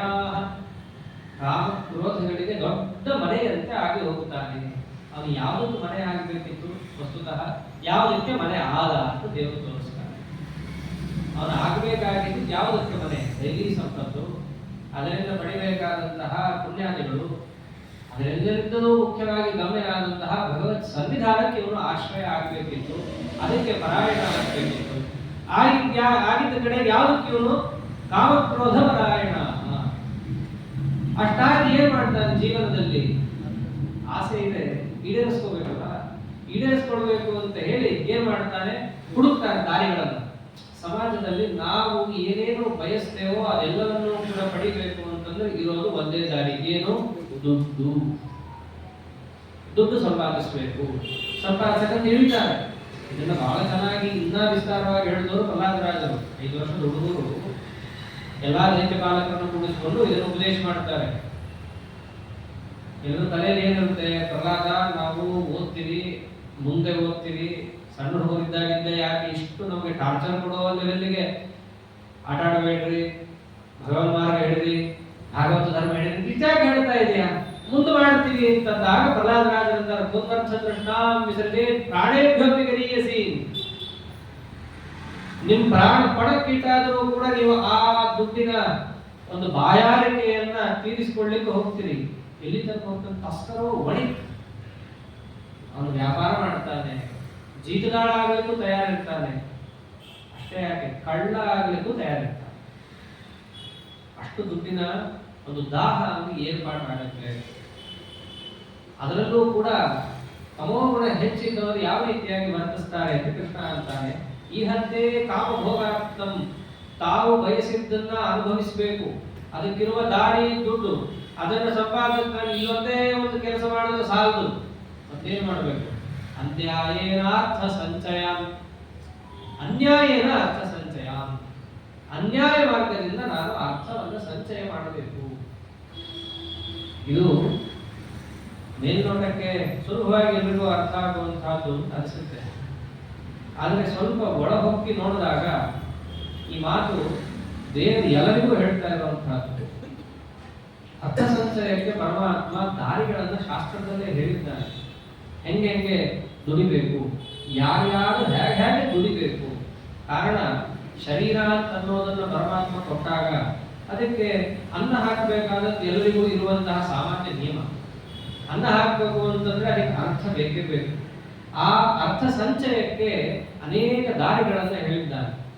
ಅದರಲ್ಲಿ ಬ್ರಾಹ್ಮಣರಿಗೊಂದು, ಕ್ಷತ್ರಿಯರಿಗೊಂದು, ವೈಶ್ಯರಿಗೊಂದು, ಶೂದ್ರರಿಗೊಂದು ಅಂತ ಭಾಗವತದಲ್ಲೇ ಸಪ್ತಮ ಸ್ಕಂದದಲ್ಲಿ ಬರುತ್ತಿವೆಲ್ಲ. ಎಲ್ಲರೂ ನರಸಿಂಹ ಕಥಾವನ್ನು ಕೇಳಿ ಸಪ್ತಮ ಸ್ಕಂದ ಮುಗಿ ತೋರ್ಕೊಂಡ್ಬಿಟ್ಟಿದ್ದಾರೆ. ಇಲ್ಲ, 16 ಅಧ್ಯಾಯದ ಸಪ್ತಮ ಸ್ಕಂದದಲ್ಲಿ 10 ಅಧ್ಯಾಯಗಳ ತನಕ ನರಸಿಂಹದೇವರ ಕಥಾ ಬಂದ್ರೆ ಮುಂದಿನ 6 ಅಧ್ಯಾಯಗಳಲ್ಲಿ ಭಾಗವತ ಧರ್ಮವನ್ನೇ ವಿಸ್ತಾರವಾಗಿ ಹೇಳಿದ್ದಾರೆ. ಹೇಗೆ ದುಡ್ಡನ್ನು ಸಂಪಾದಿಸಬೇಕು, ಅರ್ಥವನ್ನ ಸಂಚಯ ಮಾಡೋದು ಹೇಗೆ. ಇಲ್ಲಿಂದಲೇನೆ ಬಂದದ್ದು ವೈದಿಕ ವೃತ್ತಿ, ಲೌಕಿಕ ವೃತ್ತಿ ಅಂತ ಬಂದದ್ದು. ವೈದಿಕ ವೃತ್ತಿ ಅಂತಂದ್ರೆ ವೇದಶಾಸ್ತ್ರಗಳಲ್ಲಿ ಹೇಳಲ್ಪಟ್ಟಂತಹ ಅನ್ನದ ಸಂಗ್ರಹಕ್ಕೆ ಮಾಡುವಂತಹ ವೃತ್ತಿ ಕೆಲಸಕ್ಕೆ ವೈದಿಕ ವೃತ್ತಿ ಅಂತ ಕರೀತಾರೆ. ಯಾವ ವೃತ್ತಿಯನ್ನ ವೇದಶಾಸ್ತ್ರಗಳು ಆಯಾಯ ವರ್ಣದವರಿಗೆ ನಿಷೇಧ ಮಾಡಿದೆಯೋ, ಲೋಕದಲ್ಲಿ ತನಗೆ ಬೇಕು ಅಂತ ತಾನು ಯಾವುದನ್ನ ಒಪ್ಪಿಕೊಂಡಿದ್ದಾನೋ ಅಪ್ಪಿಕೊಂಡಿದ್ದಾನೋ ಆ ವೃತ್ತಿ ಲೌಕಿಕ ವೃತ್ತಿ ಅಂತ ಕರೆಸ್ಕೊಳ್ಳೋದು. ಇಲ್ಲಿ ವೈದಿಕ ವೃತ್ತಿಯಲ್ಲಿದ್ದು ಯಾವ ಅರ್ಥವನ್ನು ಸಂಚಯ ಮಾಡ್ತಾನೋ ಅದು ನ್ಯಾಯದಿಂದ ಸಂಗ್ರಹಿಸಿದ ಅರ್ಥ ಸಂಚಯ ಅಂತ ಕರೆಸ್ಕೊಳ್ಳುತ್ತೆ. ಅದಿಲ್ಲದಿದ್ರೆ ಅನ್ಯಾಯೇನಾರ್ಥ ಸಂಚಯ, ಅನ್ಯಾಯದಿಂದ ಅವನು ಅರ್ಥವನ್ನ ಸಂಚಯ ಮಾಡಿದಂತೆ. ಅದಕ್ಕೆ ನಾವು ಭಾಗವತವನ್ನ ಕೇಳ್ತೀವಿ, ಬಹಳಷ್ಟು ಭಕ್ತಿ ಶ್ರದ್ಧೆಯಿಂದ ಕೇಳ್ತೀವಿ. ಆದರೆ ನಮ್ಮ ಆಚಾರ್ಯ ಹೇಳ್ತಾ ಇದ್ರು, ಭಾಗವತವನ್ನ ಎಲ್ಲರೂ ಕೇಳ್ತಾರೆ, ಆದ್ರೆ ಭಾಗವತ ಧರ್ಮವನ್ನು ಎಲ್ಲಾದ್ರೂ ಹೇಳಲಿಕ್ಕೆ ಹೋದ್ರೆ ಸಾಕು ಆಚಾರ್ಯ ಬೋರ್ ಆಗುತ್ತೆ. ಕೇಳಿದ್ದೀವಿ, ಗೊತ್ತಿದೆ ಅಂತ ಅನ್ಕೊಂಡು ಗೊತ್ತಿರಲ್ಲ, ಅದು ವಿಚಿತ್ರ ಇರುತ್ತೆ. ಹಾಗೆ ಒಂದ್ಸರ್ತಿ ಬಂದಾಗ ಒಬ್ಬರು ಮನೆಯಲ್ಲಿ ಭಾಗವತ ಆಗ್ತಾ ಇತ್ತು. ನಮ್ಮ ಆಚಾರ್ಯ ಯಾವತ್ತು ಶ್ರೋತೃಗಳ ತಕ್ಕಂಗೆ ಹೇಳೋದು, ಅವರೇನಾದ್ರೂ ಕೇಳಿದ್ರೆ ಇಂಥ ವಿಶೇಷ ವಿಚಾರವನ್ನು ಹೇಳೋದು, ಇಲ್ಲಾಂದ್ರೆ ಪ್ರಧಾನ ಪ್ರಮೇಯಗಳನ್ನು ಹೇಳೋದು. ಅವರಿಗೆ ಕೇಳಲಿಕ್ಕೆ ಅಷ್ಟು ಆಸಕ್ತಿ ಇಲ್ಲ ಅಂದ್ರೆ ಇವರು ಒಂದು ಪುಸ್ತಕ ತೆಗೆದುಕೊಂಡು ಹೇಳೋದ್ರಲ್ಲಿ ಯಾವ ಅರ್ಥವೂ ಇಲ್ಲ. ಒಮ್ಮೆ ಹಾಗೆ ಆಯ್ತು. ಎಷ್ಟೋ ಬಾರಿ ಭಾಗವತವನ್ನ ಕೇಳಿದ ಒಬ್ಬರು ಶ್ರೋತೃಗಳ ಮನೆಯಲ್ಲಿ ಪ್ರವಚನ ಆಗ್ತಿರ್ಬೇಕಾದ್ರೆ, ಆಚಾರ್ಯ ನೀವು ಕಥೆಗಳನ್ನೆಲ್ಲ ಹೇಳಿದ್ದೀರಿ, ತತ್ವಗಳನ್ನ ತಿಳಿಸಿಕೊಟ್ಟಿದ್ದೀರಿ, ನಿಮ್ಮ ಬಾಯಿಯಿಂದ ಭಾಗವತ ಧರ್ಮವನ್ನೇ ಕೇಳಬೇಕು. ಕಾರಣ ಭಾಗವತ ಅಂತ ಪ್ರಾರಂಭ ಆದಾಗ ಏನಂತ ಬರುತ್ತೆ ಶ್ಲೋಕದಲ್ಲಿ? ಧರ್ಮ ಪ್ರೋಚ್ಛಿತ ಕೈತವೋತ್ತರ ಪರಮೋ ನಿರ್ಮತ್ಸರಾಣ ಸದಾ. ಭಾಗವತದಲ್ಲಿ ಏನ್ ಪ್ರತಿಪಾದನೆ ಮಾಡಿದ್ದೇವೆ ಅಂತ ಪ್ರಶ್ನೆ ಬಂದಾಗ ವೇದವ್ಯಾಸದೇವರು ಏನ್ ಹೇಳಿದ್ದು? ಇಲ್ಲಿ ಪ್ರತಿಪಾದ್ಯವಾದಂತಹ ಅಂಶಗಳು ಎರಡು. ಪ್ರಧಾನವಾಗಿ ಶ್ರೀಹರಿ, ಅವನ್ನ ಹೊಂದಲಿಕ್ಕೆ ಬೇಕಾದಂತಹ ಮತ್ತೊಂದು ಅಂಶ ಯಾವುದು ಅಂತಂದ್ರೆ ಧರ್ಮ ಪ್ರೋಚ್ಛಿತ ಕೈತವ, ನಿಷ್ಕಪಟವಾದ ನಿಷ್ಕಾಮವಾದಂತಹ ಭಾಗವತ ಧರ್ಮಗಳನ್ನು ಹೇಳಿದ್ದೇವೆ ಅಂತ. ಆ ಭಾಗವತ ಧರ್ಮಗಳನ್ನು ನಮ್ಮ ಆಚಾರ್ಯರು ಆ ಭಾಗವತದ ಸಂಸ್ಕೃತದಲ್ಲಿ ಹೇಳಿದ್ರು. ಅದು ಅನೇಕ ಕಡೆ ಬರುತ್ತೆ ಈ ಭಾಗವತ ಧರ್ಮದ ವಿಚಾರ. 11ನೇ ಸ್ಕಂದದಲ್ಲಿ ಬರುತ್ತೆ, ಅಲ್ಲಿ ಜಯಂತಿಯರ ಉಪಾಖ್ಯಾನದಲ್ಲಿ ಈ ಕಥೆ ಬರುತ್ತೆ. ಹಾಗೆ ಸಪ್ತಮ ಸ್ಕಂದದಲ್ಲೂ ಕೂಡ ಇದೇ ಭಾಗವತ ಧರ್ಮಗಳ ವಿಚಾರ ಬರುತ್ತೆ. ಅಲ್ಲಿ ಬರುತ್ತೆ ಹಾಗೆ ಅರ್ಥವನ್ನು ಸಂಚಯ ಮಾಡಬೇಕು. ಯಾಕೆಂದ್ರೆ ಬದುಕಬೇಕು ಅಂದ್ರೆ ಏನೋ ಅನ್ನ ತಿನ್ಲೇಬೇಕಲ್ಲ. ಅನ್ನ ತಿನ್ನಬೇಕು ಅಂದ್ರೆ ಏನೋ ಒಂದು ವೃತ್ತಿಯನ್ನು ಇವನು ಆಶ್ರಯಿಸಲೇಬೇಕು. ಯಾವ ವೃತ್ತಿಯನ್ನ ಯಾರು ಆಶ್ರಯಿಸಿದರೆ ಅದು ವೈದಿಕ. ವೈದಿಕ ಅನ್ನೋದು ಬೇರೆ ಅರ್ಥ ಅಲ್ಲ. ಶ್ರೀಹರಿ ಯಾವುದನ್ನ ಆಜ್ಞೆ ಮಾಡಿದ್ದಾನೋ ಆ ವೃತ್ತಿಗೆ ವೈದಿಕ ವೃತ್ತಿ ಅಂತ ಕರೀತಾರೆ. ಯಾಕೆಂದ್ರೆ ಶ್ರುತಿ ಸ್ಮೃತಿ ಹರೇರ ಆಗಲಿ ಅಷ್ಟೇ. ವೇದಗಳ ಬೇರೆ ಅಲ್ಲ, ಭಗವದ್ ಆಜ್ಞೆ ಬೇರೆ ಅಲ್ಲ. ಭಗವದ್ ಆಜ್ಞೆಯಿಂದ ಬಂದಂತಹ ವೃತ್ತಿ ವೈದಿಕ ವೃತ್ತಿ ಅಷ್ಟೇ. ಆದ್ದರಿಂದ ಈ ಒಂದು ವೃತ್ತಿಯ ಮೂಲಕವಾಗಿ ಅರ್ಥವನ್ನ ಸಂಚಯ ಮಾಡಬೇಕು, ಅಥವಾ ಸಂಚಯ ಮಾಡಿದ್ದರೆ ಆ ಒಂದು ಅಂಶವನ್ನ ಸಾತ್ವಿಕ ಅಂತ ಪರಿಗಣಿಸಬೇಕು. ಆದ್ರೆ ಕಲಿಯುಗದಲ್ಲಿ ಏನಾಗಿರುತ್ತೆ? ಈ ಹಂತೆ ಕಾಮಭೋಗಾರ್ಥಂ ಅನ್ಯಾಯೇನಾರ್ಥ ಸಂಚಯ. ತಮ್ಮ ತಮ್ಮ ಆಸೆಯನ್ನು ಈಡೇರಿಸಿಕೋಬೇಕಾದರೆ ಇದಿಷ್ಟೇ ನಮಗೆ ಸಾಲದು. ಹೆಂಗೆ ಸಾಕಾಗತ್ತೆ ಇಷ್ಟೇ ಆದ್ರೆ? ಅದಕ್ಕೇನ್ ಮಾಡಬೇಕು? ಇದನ್ನು ಬಿಡಬೇಕು. ಅನ್ಯಾಯೇನ ಅರ್ಥ ಸಂಚಯ. ಇದು ಮಹಾಭಾರತದಲ್ಲಿ ಅನೇಕ ಬಾರಿ ನೋಡ್ತೀವಿ. ದ್ರೋಣಾಚಾರ್ಯರು ಫಸ್ಟ್ ರ್ಯಾಂಕ್ ವೈದಿಕ ವೃತ್ತಿಯಲ್ಲೇ ನಂಬರ್ 1 ವೃತ್ತಿ ಯಾವುದು? ಶಿರೋಂಚ ವೃತ್ತಿಯಲ್ಲಿ ಇದ್ದವರು. ಹೇಳ್ತಾರೆ ಋತ ಮುಚ್ಚ ಶಿರಂ ಪ್ರೋಕ್ತಂ ಋತ ಅನೃತ ಪ್ರವೃತ ಸತ್ಯಾನೃತ ಅಂತ ಅನೇಕ ವೃತ್ತಿಗಳನ್ನು ಹೇಳ್ತಾರೆ. ಅದರಲ್ಲಿ ಶಿರೋಂಚ ವೃತ್ತಿ ಎಲ್ಲರಿಗೂ ಪ್ರಾಯ ಗೊತ್ತೇ ಇರುತ್ತೆ. ಶಿರೋಂಚ ವೃತ್ತಿ ಅಂದ್ರೆ ಏನು ಅಂತ. ನಂಬರ್ 1 ವೃತ್ತಿ ಅದು. ಪರಮಾತ್ಮನಿಗೆ ಅತ್ಯಂತ ಪ್ರಿಯವಾದ ವೃತ್ತಿ. ಆ ವೃತ್ತಿಯಲ್ಲಿದ್ರು. ಆದ್ರೆ ಮಗ ಬಂದ ಬಾದಾಮಿ ಆಗ್ಬಿಡು ಅಂತಂದ. ಈ ಹಂತೆ ಕಾಮಭೋಗಾರ್ಥಂ ಅನ್ಯಾಯೇನಾರ್ಥ ಸಂಚಯ. ಬಹಳಷ್ಟು ಕಷ್ಟಪಡ್ತಾರೆ ಅವರು. ಅಧರ್ಮ ಮಾಡಕ್ ಹೋಗಲ್ಲ. ಎಷ್ಟು ಪಾಪ ಇದ್ದದ್ರಲ್ಲೇ ಧರ್ಮವನ್ನು ಮಾಡೋಣ ಅಂತ ಹೋಗ್ತಾರೆ ದ್ರೋಣಾಚಾರ್ಯ. ಶಿರೋಂಚ ವೃತ್ತಿಯಲ್ಲಿದ್ದವರು. ಮಗ ಕೇಳ್ತಾ ಇದ್ದಾನೆ, ಹೆಂಡತಿ ಒಂದು ಏನ್ರಿ ಎಷ್ಟು ದೊಡ್ಡ ಬ್ರಾಹ್ಮಣರು, ದೊಡ್ಡ ಕುಲೋತ್ಪನ್ನರು, ತಪಸ್ವಿಗಳು, ಮಗನಿಗೆ ಒಂದು ಹಾಲು ಕೊಡ್ಲಿಕ್ಕೆ ಆಗ್ತಾ ಇಲ್ಲದ್ರಿ. ಹೌದು ತರಿಸಿ ಬ್ರಾಹ್ಮಣ ಮಾಡಿದ್ದೇನು? ಎಷ್ಟೋ ತಲೆ ಓಡಿಸ್ತಾರೆ. ನಾವು ಶಿರೋಂಚ ವೃತ್ತಿಯಲ್ಲಿದ್ದೇವೆ, ಯಾರು ಬೇಡಬಾರ್ದು. ಬೇಡಬಾರ್ದು ಅಂದ್ರೆ ಫಸ್ಟ್ ಮಾಡಿದ್ದೇನು? ನಂದೇನೋ ನಾನು ತಗೋಬಹುದಲ್ಲ ಅಂತ ಹೇಳಿ ಧ್ರುವರಾಜನ ಹತ್ರ ಹೋಗ್ತಾರೆ. ಅವನು ಯದ್ವಾತದ್ವ ಮಾತಾಡಿ ಕಳಿಸ್ತಾನೆ. ಅಲ್ಲಿ ಸಿಗ್ಲಿಲ್ಲ. ಮುಂದೆ ಮಾಡಿದ್ದೇನು? ಅಯಾಚಿತ ವೃತ್ತಿ ಅಂತಂದ್ರೆ ಯಾರನ್ನೂ ಬೇಡಬಾರದು ಅಂತ. ಯಾರನ್ನೂ ಬೇಡಬಾರದು ಅಂದ್ರೆ ಏನು? ದೇವರನ್ನು ಬೇಡಬಹುದು. ಹಾಡಿದರೆ ಏನ್ ನೋಡ ಆಗದೆ, ಬೇಡಿದರೆ ಏನ್ ನೋಡ. ಅವನಂದ್ರೆ ಈಗ ಯಾಕೆ ಬೇಡಬೇಕು? ಕೊಡೋದಕ್ಕೆ ಅವನೇ ತೇನತ್ಯಕ್ಕೇನ ಮುಂಜಿತ ಮಾರ್ಗದರ್ಶನ ಸಿದ್ಧನು. ಭಗವನಿಧರನ್ನ ನಾನು ಕೈಚಾಚಿ ಏನೂ ಬೇಡಲಾರೆ, ಬೇಡಿದರೆ ಯಾರನ್ನು ಬೇಡ್ತೀನಿ ಇದ್ದ ಆ ಕಾಲದಲ್ಲಿ. ಅವನು ಮಹಾನಾಟಕ ಶಿರೋಮಣಿ ಪರಶುರಾಮ ದೇವರು ಆಗ್ಬೇಕು ಅಂತ ಹೋಗಿ ಕೇಳಿದ್ರೆ ಏನ್ ಮಾಡಿದ್ದು? ಈ ಒಂದು 10 ನಿಮಿಷ ಮುಂಚೆ ಬರಬಾರದ, ನನ್ನ ಎಲ್ಲ ಇತ್ತು, ಎಲ್ಲ ದಾನ ಮಾಡ್ಬಿಟ್ಟಿದ್ದೀನಿ. ಇರೋದು ನೋಡಿ ಎರಡೇ, ಒಂದು ಧನುರ್ವಿದ್ಯಾ, ವೇದವಿದ್ಯಾ, ಇನ್ನೊಂದು ಕೊಡ್ಲಿ. ಎರಡರಲ್ಲಿ ಯಾವ್ದು ಬೇಕು? ನೀನ್ ಕೊಡ್ಲಿ ಇದೇ ಇತ್ತು, ನಾನೇನ್ ಮಾಡಲಿ ತಗೊಂಡು. ಅದ್ ನಿನ್ ಕೊಡ್ಲಿ ನೀನಲ್ಲಿ ಯಾರು ಎತ್ತಲಿಕ್ಕೆ ಆಗತ್ತೆ? ನೀನೇ ಸಮರ್ಥ. ಮತ್ತೆ ಕೊಡ್ಲಿ ನನಗೆ ಆಗಬೇಕಾದದ್ದೇನಿದೆ, ಹೋಗ್ಬೇಕಾದದ್ದೇನಿದೆ, ವಿದ್ಯಾ ಕೊಟ್ಬಿಡು. ಕೆಲವೊಮ್ಮೆ ಕಾಮೋಪಭೋಗದವನ್ನ ಪರಿಹಾರ ಮಾಡ್ಕೋಬೇಕಂದ್ರೆ ಸಾತ್ವಿಕರೇ ಹೇಗೆ ಹೋಗ್ತಾರೆ ಅನ್ನೋದಕ್ಕೆ ದ್ರೋಣಾಚಾರ್ಯ ನಿದರ್ಶನ. ಆದ್ರೆ ದೈತ್ಯರು ಯಾವ ಕಥೆ ತಗೊಂಡ್ರು ಸಾಕು, ಅದಕ್ಕೆ ನಿದರ್ಶನವೇ ಅನ್ಯಾಯೇನಾರ್ಥ ಸಂಚಯ. ಯಾವುದೇ ಒಂದು ಹಂತಕ್ಕೂ ಹೋಗಕ್ಕೆ ತಯಾರಿರ್ತಾರ ದೈತ್ಯರು. ಅವರು ತಪಸ್ ಮಾಡ್ತಾರಲ್ಲ, ಅವರವರ ಆಸೆಯನ್ನು ಈಡೇರಿಸ್ಕೋಬೇಕಂದ್ರೆ ಏನೇನು ಮಾಡಬೇಕು ಅಂತ ಲೆಕ್ಕ ಹಾಕೊಂಡು ಅಂತಂತ ತಪ್ಪುಗಳನ್ನು ಮಾಡ್ಕೊಂಡೇ ಅವರು ಕೂತಿರ್ತಾರೆ.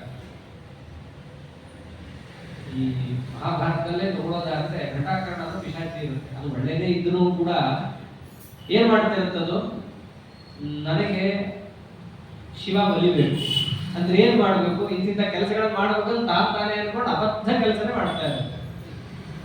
ಅನ್ಯಾಯನ ಅರ್ಥ ಸಂಚಯ, ತಮ್ಮ ತಮ್ಮ ಆಸೆಯನ್ನು ಈಡೇರಿಸ್ಕೋಬೇಕಾದ್ರೆ ಅನ್ಯಾಯ ಮಾರ್ಗದಿಂದ ಅರ್ಥವನ್ನ ಸಂಚಯ ಮಾಡ್ತಾರೆ. ಏನೋ ಮಹಾಭಾರತದ ಹೇಳ್ತೀನಿ ಅಂತಲ್ಲ, ಈಗಲೂ ಅದು ಬೇಕಾದಷ್ಟು ನಡೀತಾನೆ ಇದೆ, ಅದನ್ನೇ ಮುಂಚೆ ಹೇಳಿದ್ ನಾನು.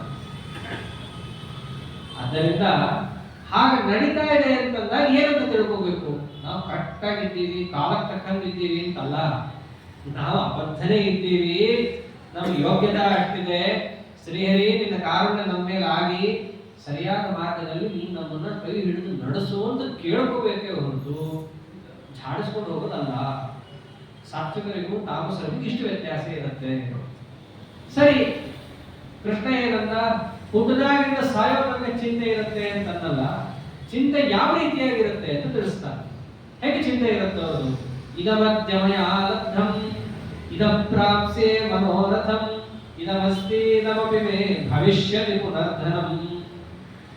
ಅವರಿಗೆ ಚಿಂತೆ ಇರೋದು ಒಂದೇ ವಿಷಯದ ಬಗ್ಗೆ, ದುಡ್ಡು. ಬಹಳ ಚೆನ್ನಾಗಿ ಮನುಷ್ಯರ ಲೋಕದಲ್ಲಿರುವವರ ಒಂದು ಸೈಕಾಲಜಿ, ಮನಸ್ಥಿತಿ ಅಂತ ಏನಂತಾರೆ ಅದನ್ನು ತಿಳಿಸ್ತಾನೆ ಪರಮಾತ್ಮ. ಇದಮದ್ಯಮಯ ಲಬ್ಧಂ ಇದಂ ಪ್ರಾಪ್ಸೆ ಮನೋರಥಂ. ನಾ ಏನೋ ಅನ್ಕೊಂಡಿದ್ದಲ್ಲ ಇವತ್ತು, ಅದು ಈಡೇರಿತ್ತು. ಹೆಂಗ್ ಈಡೇರಿತ್ತು, ಇದಮದ್ಯಮಯ ಲಬ್ಧಂ. ಇವತ್ತು ನನಗೆ ದುಡ್ಡು ಬಂತಲ್ಲ ಸಮೃದ್ಧಿನ, ಈ ಬಂದ ದುಡ್ಡು ನಾನು ಏನೇನು ಬೇಕೆಲ್ಲ ಕೊಂಡ್ಕೊಂಡ್ಬಿಡ್ತೀನಿ. ಅಯ್ಯೋ ಇವತ್ತೇನೋ ನಾನು ಕೊಂಡ್ಕೊಂಡೆ, ನಾಳೆ ದುಡ್ಡು ಇರ್ಬೇಕಲ್ಲ. ಇದಮಸ್ತಿ, ಇವಾಗಂತೂ ದುಡ್ಡಿದೆಯಲ್ಲಪ್ಪ ನೋಡ್ಕೊಳ್ಳೋಣ ಅಂತೆ. ಮತ್ ನಾಳೆ ಏನ್ ಮಾಡ್ತೀಯ, ಇದಮಪಿ ಮೇ ಭವಿಷ್ಯದಿ ಪುನರ್ಧನಂ. ನಾಳೆ ಮತ್ತೆ ದುಡ್ಡಿದ್ದೀನಿ, ನಾಳೆ ಮತ್ತೆ ಸಂಪಾದಿಸ್ಕೊಳ್ತೀನಿ. ಸಂಪಾದಿಸ್ಕೊಂಡು ಯಾವ ದುಡ್ಡು ಬರುತ್ತಲ್ಲ ಅದರಿಂದ ಪುನಃ ನನಗೆ ಏನ್ ಬೇಕಾದ್ರೆ ನಾ ಪಡ್ಕೋತೀನಿ. ಅಂದ್ರೆ ಅವನು ಹುಟ್ಟದಾಗಿಂದ ಸಾಯುವ ತನಕ ಅವನಲ್ಲಿರುವ ಏಕೈಕ ಪರಮ ಮುಖ್ಯವಾದ ಚಿಂತೆ ಅಂದ್ರೆ ಯಾವುದು, ದುಡ್ಡು. ಅವರ ಅನುಭವದಲ್ಲಿರುವ ವಿಷಯನೇ ಇಲ್ಲ. ಏನು ಹೊಸದಾಗಿ ಯಾರೇನು ರಿಸರ್ಚ್ ಮಾಡಿ ಡಿಸ್ಕವರ್ ಮಾಡುವಂತ ಅವಶ್ಯಕತೆ ಇಲ್ಲ. ಇದನ್ನ ಯಾಕೆ ಪರಮಾತ್ಮ ಎತ್ತಿ ಹಿಡಿತಾ ಇದ್ದಾನೆ ಅಂತಂದ್ರೆ, ಇದರ ಚಿಂತೆಯನ್ನು ಮಾಡ್ಲಿಕ್ಕೆ ನೀ ಬಂದದ್ದಲ್ಲ ಅಂತ ತಿಳಿಸಕ್ಕೆ ಇದನ್ನ ಹೇಳ್ತಾ ಇದ್ದಾರೆ. ಕಾರಣ ಪ್ರಹ್ಲಾದರಾಜರು ಕೂಡ ಅಂತಾರೆ, ಏನಂತ, ಸುಖಮೈಂದ್ರಿಯಕಂ ಬಾಲಾಹ ಯಥಾ ದುಃಖಮಯತ್ನತಃ. ದುಡ್ಡಿನಿಂದ ನೀವು ಸಂಪಾದಿಸುವಂತಹದ್ದು ಪದಾರ್ಥ, ಆ ಪದಾರ್ಥದ ಗುರಿ ಲೌಕಿಕವಾದ ಸುಖ, ಇದು ಪರಂಪರೆ ಇರುವಂತಹದ್ದು.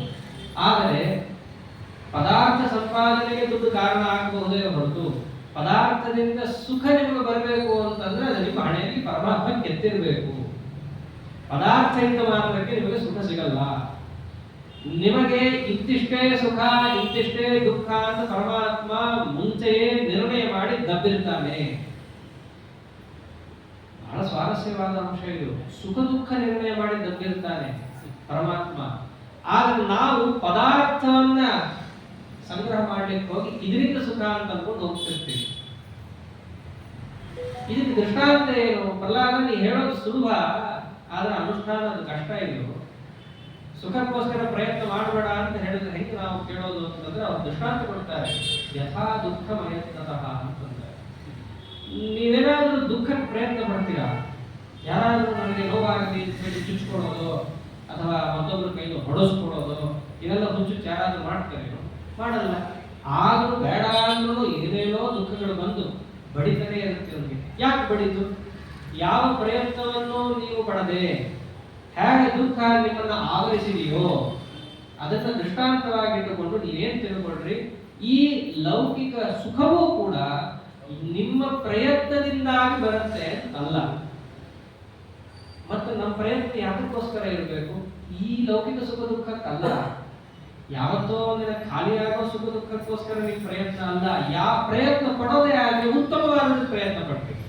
ಅದಕ್ಕೆ ಉಪೇತ ನಾರಾಯಣ ಮಾದಿದೇವ, ಯಾವ ಸುಖವನ್ನು ಪಡೆದರೆ ಮತ್ತೊಮ್ಮೆ ದುಃಖದ ಅನುಭವ ಲವಲೇಶಗಳು ನಿಮಗೆ ಇರೋಲ್ವೋ ಅಂತ ಸುಖಕ್ಕೋಸ್ಕರ ಪ್ರಯತ್ನ ಪಡ್ರಿ ಅಂತಂದಿದ್ದು. ಅದನ್ನೇ ಇಲ್ಲೂ ಪರಮಾತ್ಮ ತಿಳಿಸ್ತಾ ಇದ್ದಾನೆ.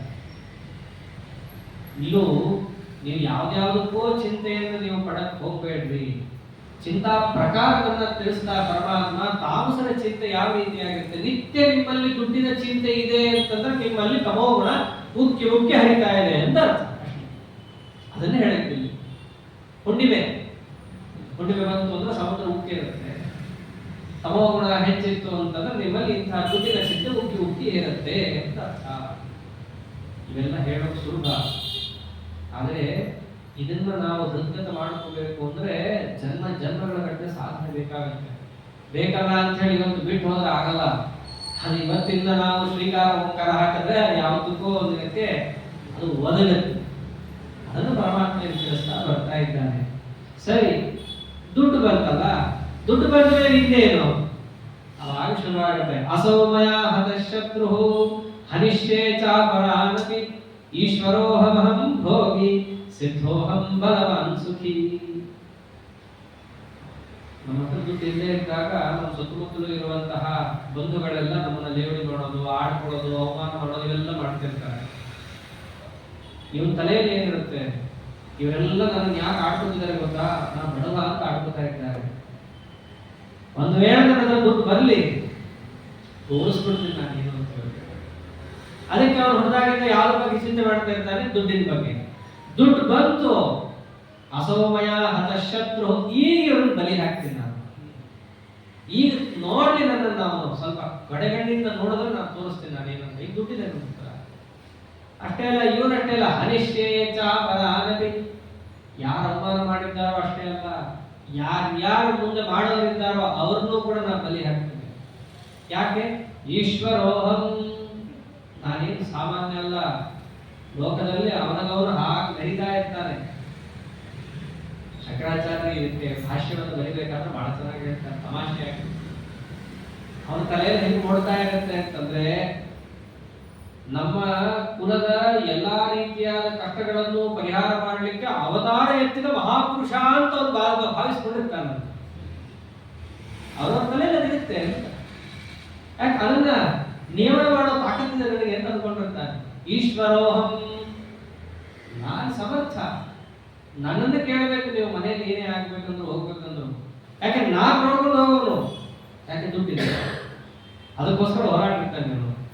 ಆಮೇಲೆ ದುಡ್ಡಿದ್ದ ಮೇಲೆ, ನಿಯಮನ ಮಾಡಿದ ಮೇಲೆ ಅದಕ್ಕೇನು ಗುರಿ, ಅನುಭವಿಸ್ಬೇಕು. ಕಡವೆ ಬ್ರಾಹ್ಮಣನ ಕಥೆಯಲ್ಲಿ ವಿರುದ್ಧ ದುಡ್ಡಿರುತ್ತೆ, ಅನುಭವಿಸಿ ಮಾತಾಡ್ತಿರ್ತಾನ. ತಾಮಸರು ಹೇಗಿರ್ತಾರೆ, ದುಡ್ಡಿರಬೇಕು, ಅದನ್ನ ಅನುಭವಿಸ್ಬೇಕು. ನಿನ್ನೆ ಮಾಡೋದಕ್ಕೋಸ್ಕರನೇ ದುರ್ಯೋಧನ ರಾಜ್ಯವನ್ನು ಪಡೆದ ಮೇಲೆ ಅನೇಕ ಐಷಾರಾಮಿ ಭೋಗಗಳನ್ನೆಲ್ಲ ಪಡಿತಾನೆ. ಆಮೇಲೆ ಒಂದು ಕಿವಿ ಚುಚ್ತಾರೆ, ಬೇರೆ ವಿಷಯ. ನೀನು ಪಡೆಯೋದ್ರಿಂದ ಏನ್ ಬಂತು ದುರ್ಯೋಧನ, ನೀನು ಪಡಿತಿದ್ಯಾ ಅಂತ ಹೇಳಿ ಪಾಂಡವರಿಗೆ ಗೊತ್ತಾಗಬೇಕು ತಾನೆ, ಅದು ತಾನೇ ನಿನ್ನ ಗುರಿ. ಅದಾದ್ರೆ ತಾನೇ ಸಿದ್ಧೋಹಂ, ಮತ್ತೊಬ್ರು ಹೊಟ್ಟೆ ಬಡಿಸಿದಾಗೆ ಏನು ಗುರಿ, ದುಡ್ಡನ್ನು ನೀವು ಸಂಪಾದಿಸಿ ಅನುಭವಿಸುತ್ತಿರೋ ಗುರಿ, ಕೃತಕೃತ್ಯ. ಇವೆಲ್ಲ ತಾಮಸರು ಯೋಚನೆ ಮಾಡುವಂತ. ಬಲವಾನ್ ಸುಖಿ, ನಾನೇ ಬಲಿಷ್ಠ ಅಂತ ಅವರು ಹಾರಾಡ್ತಾ ಇರ್ತಾರೆ. ಮತ್ತೆ ನಾನೇ ಸುಖವನ್ನು ಪಡೆದವನು ಅಂತ ಹಾರಾಡ್ತಿರ್ತಾರೆ. ಈ ಹಾರಾಟಕ್ಕೆ ಸಂಬಂಧಪಟ್ಟಂತೆ ಪರಮಾತ್ಮ ಹೇಳ್ತಾ ಇರೋದು. ಆಮೇಲೆ ಇನ್ನು ಹೆಂಗಿರ್ತಾರೆ ಅವರು, ಆಢ್ಯೋ ಭಿಜನವಾನಸ್ಮಿ ಕೋನ್ಯೋಸ್ಮಿ ಸದೃಶೋ ಮಯ ಯಕ್ಷೇ ದಾಸ್ಯಾಮಿ ಮೋದಿಷ್ಯೇ ನಿತ್ಯಜ್ಞಾನ ವಿಮೋಹಿತಾಃ. ಆಢ್ಯ, ಆಢ್ಯ ಅಂತಂದ್ರೆ ದುಡ್ಡನ್ನ, ಕನ್ನಡದಲ್ಲೇ ಇದೆ ಇದಕ್ಕೆಲ್ಲ ಶಬ್ದಗಳು. ಆಢ್ಯ ಅಂತಂದ್ರೆ ಗತ್ತು, ದುಡ್ಡನ್ನ ಚೆನ್ನಾಗಿ ಪಡೆದವ ತೋರುವಂತಹ ಗತ್ತಿದೆಯಲ್ಲ ಅದು ಬರುತ್ತೆ ಅವನಿಗೆ. ಅಷ್ಟೇ ಅಲ್ಲ, ಅಭಿಜನವಾನಸ್ತಿ, ನಮ್ಮ ವಂಶ ಏನು ಗೊತ್ತೇನ್ರಿ ಅಂತ ತೆಗಿತಾನೆ. ಇದೆಲ್ಲ ತಮೋಗುಣ ಇದೆ. ಮೊದಲಿಗೇನೆ ಯಾವತ್ತು ಮೊದಲೆಲ್ಲ ನಮ್ಮ ಹಿಂದಿನವ್ರು ಏನು ಗೊತ್ತಾ ಅಂತ ಹೇಳ್ಬಾರ್ದು. ಮೊದಲು ಏನ್ ಹೇಳ್ಕೊಟ್ಟಿದ್ದಾರೆ ನಮಗೆ? ಚತುಸ್ಸಾಗರ ಪರ್ಯಂತೋ ಬ್ರಾಹ್ಮಣ ವಿಷ್ಣು ಭವತು. ಅಲ್ಲಿ ಎಲ್ಲರ ಅಪ್ಪನ ಹೆಸರು ಬಂದಿದ್ಯಾ? ತಾತನ ಹೆಸರು ಬಂದಿದ್ಯಾ? ಏನು ಬಂದಿಲ್ಲ. ಇಂತಹ ಗೋತ್ರದಲ್ಲಿ ಇಂತಹ ಶಾಖೆಯನ್ನ ಅಧ್ಯಯನ ಮಾಡುವಂತಹ ನಾನು ನಿಮ್ಮ ಪಾದಗಳಿಗೆ ಎರಡ್ತಾ ಇದ್ದೇನೆ, ಇಷ್ಟೇ ಬಂದಿರೋದು.